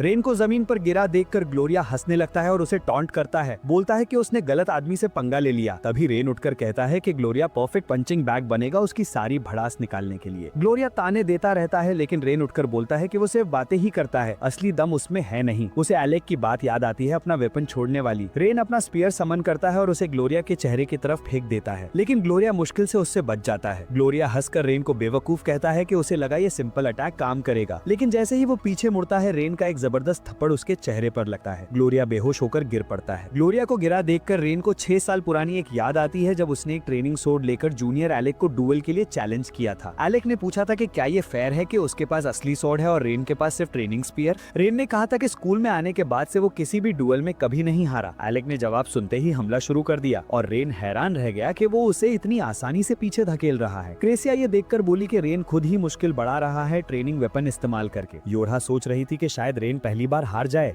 लेकिन क्रेसिया ने सिर हिलाकर कहा नहीं। आखिर में रेन इतना जोश में आ गया कि उसने सच में स्पीयर फेंक दिया और नंगे हाथों एलेक की तरफ दौड़ पड़ा। तभी रोजी ने आकर दोनों को अलग कर दिया और लड़ाई रुक गई। बाद में एलेक उदास था कि वो डुएल हार गया, लेकिन रेन ने याद दिलाया कि उनका फाइट पूरा हुआ ही नहीं। एलेक ने माना कि ये रेन की जीत थी क्योंकि रेन इतना करेज दिखा सकता था कि अपना वेपन तक छोड़ दे और सीधी लड़ाई करे। रेन शर्मिंदा सा हो गया, लेकिन एलेक ने यह भी बताया कि उसकी मैजिक सोर्ड बहुत मैना खाती है, तो थोड़ी देर में वो लड़ नहीं पाता। अगर रेन बेयर हैंडेड लड़ता रहता तो वो जीत जाता। ये सुनकर रेन और ज्यादा शाय हो गया और बोला कि अरे जीनियस हूँ तो जीतना तो बनता है। एलेक ये सुनकर हैरान हो गया और पूछ बैठा कि क्या जीनियस कहलाकर रेन पर बहुत प्रेशर पड़ता है। रेन को खुद भी हैरानी हुई थी कि एलेक ने उसकी बातों को इतना सीरियसली लेकर इतना गहराई से सोच लिया था। अब प्रेजेंट में रेन ग्लोरिया से कहता है कि उसकी टीम में एलेक एक अनमैच्ड ऑफेंसिव मैजिशियन है और योरहा सबसे बेस्ट सपोर्ट मैजिशियन। रेन के लगातार पंचेस से ग्लोरिया पीछे हटने लगता है। उसे पीटते पीटते रेन कहता है कि उसके पास मैजिकल टैलेंट नहीं है, लेकिन फिजिकल कॉम्बैट में वो बॉन्ड जीनियस है। आखिरकार रेन एक जबरदस्त पंच मारकर ग्लोरिया को जमीन पर गिरा देता है। फिर कहता है कि अगर ग्लोरिया खून बहने पर और स्ट्रांग होता है तो वो उसे इतना मार देगा कि उठ ही ना पाए। लेकिन ग्लोरिया भी जिद में आकर रेन को अपनी मैजिक की असली ताकत दिखाने की कसम खाता है। वो खुद को चोट पहुंचाकर अपना खून बहाता है और उससे एक विशाल मैजिक सर्कल बनाता है। उसी सर्कल से एक अजीब सी आग समन होती है जो एक ब्लेजिंग टॉर्नेडो स्पेल छोड़ती है। ये आग जैसा तूफान रेन की तरफ बढ़ता है और रेन खुद को संभाल कर उसका सामना करता है। उधर गिल्ड में लेवी देखता है कि लियोर्क मजे से आइसक्रीम पर टूट पड़ा है। लेवी सोचता है कि इतने छोटे से पेट में इतना खाना कोई कैसे ठूस सकता है, लेकिन लियोर्क उसे टोक कर कहता है कि एक शराबी को दूसरों को जज करने का हक नहीं। लेवी पूछता है कि उसने एलेक को एक्सप्लोरेशन के लिए क्यों चुना। लियोर्क कैजुअली कहता है कि एस रैंक पार्टी है, निपट लेगी, लेकिन लेवी जानता है कि डंजन एस रैंक्स के लिए भी खतरनाक होता है, इसलिए उसे ये रीजन पचता नहीं। आखिर लियोर्क असली वजह बताता है। वो एलेक के उन रूमर्स की वजह से एक्साइटेड था जिसमें कहा गया था कि एलेक ने 5 अलग अलग मैजिक एलिमेंट्स इस्तेमाल करके एक जायंट हाइड्रा को हराया था। लियोर्क के मुताबिक 5 एलिमेंट्स को कंट्रोल करना किसी भी मैजिशियन के लिए पागलपन जैसा मुश्किल काम है। अगर एलेक सच में इतना टैलेंटेड है तो एक्सप्लोरेशन उसके लिए परफेक्ट है। लियोर्क की बात सुनकर लेवी भी मानता है कि उसे भी एलेक के रूमर्स में इंटरेस्ट है, बट वो वही मानता है जो अपनी आंखों से देख ले। ये सुनकर लियोर्क पूछता है कि क्या मतलब। लेवी बताता है कि उसे अब भी यकीन नहीं कि लास्टिंग पीरियड पार्टी ने सच में गैलेना डंजन का लेवल 68 क्लियर किया, लेकिन जब से उसने उनकी टीम वर्क और स्किल अपनी आंखों से देखी है, अब वो भी थोड़ा डाउटफुल है कि रूमर्स झूठ थे। तभी अचानक मार्बल गिल्ड में धमाके की तरह घुसती है और लेवी घबरा जाता है कि क्या हुआ। मार्बल बताती है कि ओलिविया क्लिनिक से भागकर लेब्रिंथ की तरफ चली गई है। लियोर्क पूछता है कि क्या एलेक की पार्टी उसे ढूंढने गई। मार्बल सिर हिलाकर हाँ कहती है। दोनों को लगता है कि लास्टिंग पार्टी संभाल लेगी, लेकिन लेवी उनकी लापरवाही से इरिटेट है। लेवी कहता है कि उसका गिल्ड शैडो गिल्ड को अपने हिसाब से खत्म करना चाहता था, लेकिन एलेक की पार्टी बीच में पड़कर उसकी प्लान की धज्जियां उड़ा रही है। वो अपना ड्रिंक खत्म करता है और बाहर निकल जाता है। बाहर मार्बल को बताता है कि उसने एलेक को बस लाइटनिंग और फायर मैजिक इस्तेमाल करते हुए देखा है, तो शायद एलेक सिर्फ यही 2 एलिमेंट्स चला सकता है। मार्बल भी यही कंफर्म करती है कि उसने भी एलेक को बैटल में सिर्फ 2 ही एलिमेंट्स यूज करते देखा है। ये सुनकर लियोर्क चौंक जाता है। उसे लगता है कि रूमर्स ने उसे ठग लिया, लेकिन लेवी सोचता है कि शायद एलेक पहले 5 एलिमेंट्स यूज कर सकता था और किसी कारणवश बाद में उसने वो एबिलिटी खो दी। लेवी ये भी सोचता है कि हो सकता है एलेक बाकी 3 एलिमेंट्स को छुपा रहा हो, लेकिन इसका सच पता करने का कोई तरीका नहीं है। फिर वो मुड़कर कहता है कि वो खुद जाकर लेब्रिंथ में एलेक की पार्टी को ढूंढेगा। जाने से पहले वो लियोर्क को बोलता है कि कॉफिन किड को बुला ले और सोचता है कि इस वक्त लेब्रिंथ पूरा का पूरा हेल जोन बना हुआ होगा। उसे पता है कि लास्टिंग पीरियड कुछ बेहद खतरनाक लोगों से भिड़ रही है, इसलिए लेवी दुआ करता है कि बच्चे तब तक किसी तरह बच जाएं जब तक वो पहुंच नहीं जाता। उधर डंजन में रेन हैरान रह जाता है जब एलेक अचानक प्रकट होकर ग्लोरिया के ब्लेजिंग टॉर्नेडो को उसकी तरफ वापस पलट देता है। तभी क्रेसिया और ओलिविया भी वहाँ पहुँच जाती हैं। ओलिविया पूछती है कि क्या ग्लोरिया मर चुका है। रेन भी सोचता है कि इतना भारी अटैक कोई झेल ही नहीं सकता, लेकिन ग्लोरिया फिर भी खड़ा रहता है। ये देखकर ओलिविया टीम के साथ उसे खत्म करने की तैयारी करती है। लड़ाई की तैयारी करते हुए रेन बताता है कि मेलिया और शैडो गिल्ड का एक आदमी योरहा को लेकर भाग गया। सब सोचते हैं कि शैडो गिल्ड उसे क्यों किडनैप करेगी। रेन भी उतना ही कंफ्यूज्ड है, लेकिन वो बताता है कि कोर ईटर को पहले से ही योरहा के बारे में पता था, मतलब उसके इरादे अच्छे नहीं हो सकते। एलेक उनकी मंशा पर सोचता है, लेकिन रेन बाकी सभी को आगे बढ़ने को कहता है, ये बोलकर कि वो ग्लोरिया को अकेला संभालेगा। लेकिन क्रेसिया उसे हील करती है और एलेक से कहती है कि रेन के साथ ही रहना, और वो ओलिविया के साथ आगे बढ़ती है। और ओपोनेंट्स देखकर ग्लोरिया गुस्से में गरजता है और भारी मैजिक अटैक्स छोड़ता है। एलेक उन सबको आसानी से डिफ्लेक्ट कर देता है, जिससे ओलिविया और क्रेसिया आसानी से निकल जाती हैं। परेशान होकर ग्लोरिया एलेक से कहता है कि उसके अटैक्स को रिफ्लेक्ट करना बंद करो। एलेक उल्टा उसे चढ़ाता है और फेंक कर देख ग्लोरिया थक कर लड़खड़ाता है। रेन समझता है कि उसका माना खत्म हो रहा है, लेकिन वो ध्यान नहीं देता कि ग्लोरिया का शरीर एक अजीब सा रूप बदलने लगा है। इस बीच लेवी मार्बल और लियोर्क के साथ डंजन में दौड़ता हुआ समझाता है कि शैडो गिल्ड दरअसल एक डीमन को पूजा करने वाला कल्ट है। लियोर्क बताता है कि शैडो गिल्ड में कुछ खास लोग ऐसे टाइटल्स रखते हैं जो उन्हें डीमन से मिली ताकत देते हैं, लेकिन इसकी कीमत बहुत भारी होती है। वापस ग्लोरिया पर वो एक अजीब सील स्पेल यूज करता है और उसका शरीर एक डेमोनिक रूप में बदल जाता है। अब उसकी फिजिकल एबिलिटीज कई गुना बढ़ जाती हैं और पल भर में वो रेन तक पहुंचकर उसके गले पर काट लेता है। एलेक तुरंत लाइटनिंग बोल्ट मारकर उसे पीछे हटाता है। ग्लोरिया दूर जाता है। एलेक उसे फिर मारने की कोशिश करता है, बट डीमोनाइज्ड ग्लोरिया लिटरल बिजली के वार भी डॉज कर लेता है। क्योंकि ग्लोरिया सिंगल स्पेल्स के लिए बहुत तेज है, एलेक एक विशाल थंडर फील्ड बनाता है जो चारों ओर बिजली फैला देता है। एलेक सोचता है कि शायद इस बार काम हो गया, लेकिन ग्लोरिया फिर भी रिकवर कर लेता है और कहता है कि उसका खून उसे इन्फिनिट माना देता है, इसलिए उसे हराने का एक ही तरीका है, उसका सारा खून खत्म करना। फिर ग्लोरिया 2 छोटे स्वॉर्ड समन करता है और एलेक पर तेजी से वार करता है। एलेक बैरियर बनाकर रोकता है, बट ग्लोरिया के लगातार वार बैरियर तोड़ देते हैं। पर इतनी तेजी में ग्लोरिया रेन को भूल जाता है। उसी वक्त रेन चुपके से उसके पीछे पहुंचकर अंतिम वार करने की कोशिश करता है, लेकिन ग्लोरिया तुरंत प्रतिक्रिया देता है और दोनों एक जबरदस्त फाइट में भिड़ जाते हैं। रेन समझ जाता है कि ग्लोरिया इतनी तेज हो चुका है कि वो उसकी स्पीड पकड़ ही नहीं पा रहा। ग्लोरिया ग्लोरिया उसे चढ़ाते हुए कहता है कि खुद को कॉम्बैट जीनियस बोलने का क्या फायदा जब वो कुछ नहीं कर पा रहा। रेन को थपेड़ते हुए वो बोलता जाता है कि दुनिया में कोई भी ऐसे सेल्फ प्रोक्लेम्ड टैलेंट को सीरियसली नहीं लेता। रेन जमीन पर गिर जाता है और ग्लोरिया गर्व से कहता है कि अब वो उसे बताएगा कि लोग उसे ग्लोरिया द रैथफुल क्यों कहते हैं। वो बताता है कि शैडो गिल्ड के ज्यादातर लोग उसका मैजिक सील इस्तेमाल नहीं कर पाते क्योंकि ये शरीर पर बहुत ज्यादा दबाव डालता है, लेकिन ग्लोरिया शान से बोलता है कि उसमें इतनी हिम्मत और ताकत है कि वो अपनी लिमिट से आगे जा सकता है। फिर वो एलेक को वार्निंग देता है कि कोई चाल चलने की कोशिश मत करना, वो किसी भी वक्त रेन को मार सकता है। एलेक एकदम शांत खड़ा रहता है। ग्लोरिया फिर रेन को नीचा दिखाते हुए कहता है कि उसने अपनी जिंदगी का इतना समय बेवजह बर्बाद कर दिया। अचानक रेन उसकी बॉडी को स्पीयर से चीर देता है और ठंडे अंदाज में कहता है कि उसने खुद को जीनियस कहा था और वो मजाक नहीं कर रहा था। उसका स्पीयर आग पकड़ लेता है और रेन को अपनी पुरानी यादें याद आने लगती हैं। अपने गांव में वो एक लड़के से लड़ता था, एक ऐसा दोस्त जो रेन को हमेशा हरा देता था और कहता था कि तू मुझे नहीं हरा सकता, मैं जीनियस हूँ। चाहे वो कितना भी घमंडी क्यों ना हो, फिर भी वो लड़का हर रात छुपकर रेन को अभ्यास करते हुए देखता था। लेकिन एक दिन रेन ने अपने दोस्त को कमरे में खून खांसते देखा। उसे पता चला कि वो एक भयंकर बीमारी से जूझ रहा था। रेन ने उसे कहा कि लड़ाई जारी रख, तू जीनियस है तो ऐसे हार मत मान। लेकिन उसका दोस्त टूट चुका था। उसने रेन से कहा कि आखिरकार उसने उसे हरा दिया है और अब रेन ही नया जीनियस है उसकी जगह। इस याद को सोचते हुए रेन ग्लोरिया के शरीर को आग में झोंक देता है और जोश में चिल्लाता है कि चाहे दुनिया कुछ भी कहे, वो खुद को जीनियस कहता रहेगा। उधर डंजन के एक और हिस्से में क्रैशिया और ओलिविया शैडो गिल्ड के पीछे भागती जा रही हैं। दूसरी तरफ मिलिया डंजन के फाइनल फ्लोर की डोर तक पहुंचता है। दरवाजा खुलते ही वो एक रहस्यमय जगह पहुंचते हैं। बीच में खड़ा एक विशाल पेड़। वो पेड़ के अंदर प्रवेश करते हैं और वहां से एक सीढ़ी सीधे डंजन के कोर की तरफ जाती है। वो चमकते हुए शक्तिशाली ओर को देखकर शैडो गिल्ड का मेंबर ग्रिन्स खुशी से आगे बढ़ता है और उसे पकड़ लेता है। ग्रिन्स को कोर हाथ में लिए हुए देखकर मेला काफी ज्यादा शॉक्ड हो जाता है। डंजन के अंदर रेन देखता है कि ग्लोरिया किसी तरह अभी भी खड़ा है। तभी ग्लोरिया को समझ आता है कि एलेक ने जानबूझकर डरा हुआ बनने का नाटक किया था ताकि रेन को हमला करने का मौका मिले। अगले ही पल एलेक एक इग्निशन स्पेल छोड़ता है जिससे रेन की पूरी बॉडी आग में घिर जाती है। रेन बिना रुके अपनी जलती हुई ताकत के साथ ग्लोरिया पर झपटता है। ग्लोरिया हैरान रह जाता है कि एलेक ने अपने ही टीममेट को जला दिया, लेकिन रेन आग सहते हुए अपनी स्पीयर उसके शरीर में आर पार घुसा देता है। फिर वो पागलों की तरह स्पीयर से ताबड़तोड़ वार करता है और ग्लोरिया को जमीन पर गिरा देता है। रेन हवा में कूदकर अंतिम वार करने आता है। ग्लोरिया उसे रोकने की कोशिश करता है, बोलता है कि एलेक की आग से वो खुद जलकर खत्म हो जाएगा, लेकिन रेन अकड़ के साथ एलेक से कहता है कि उसे यूं ही इग्नाइट करता रहे,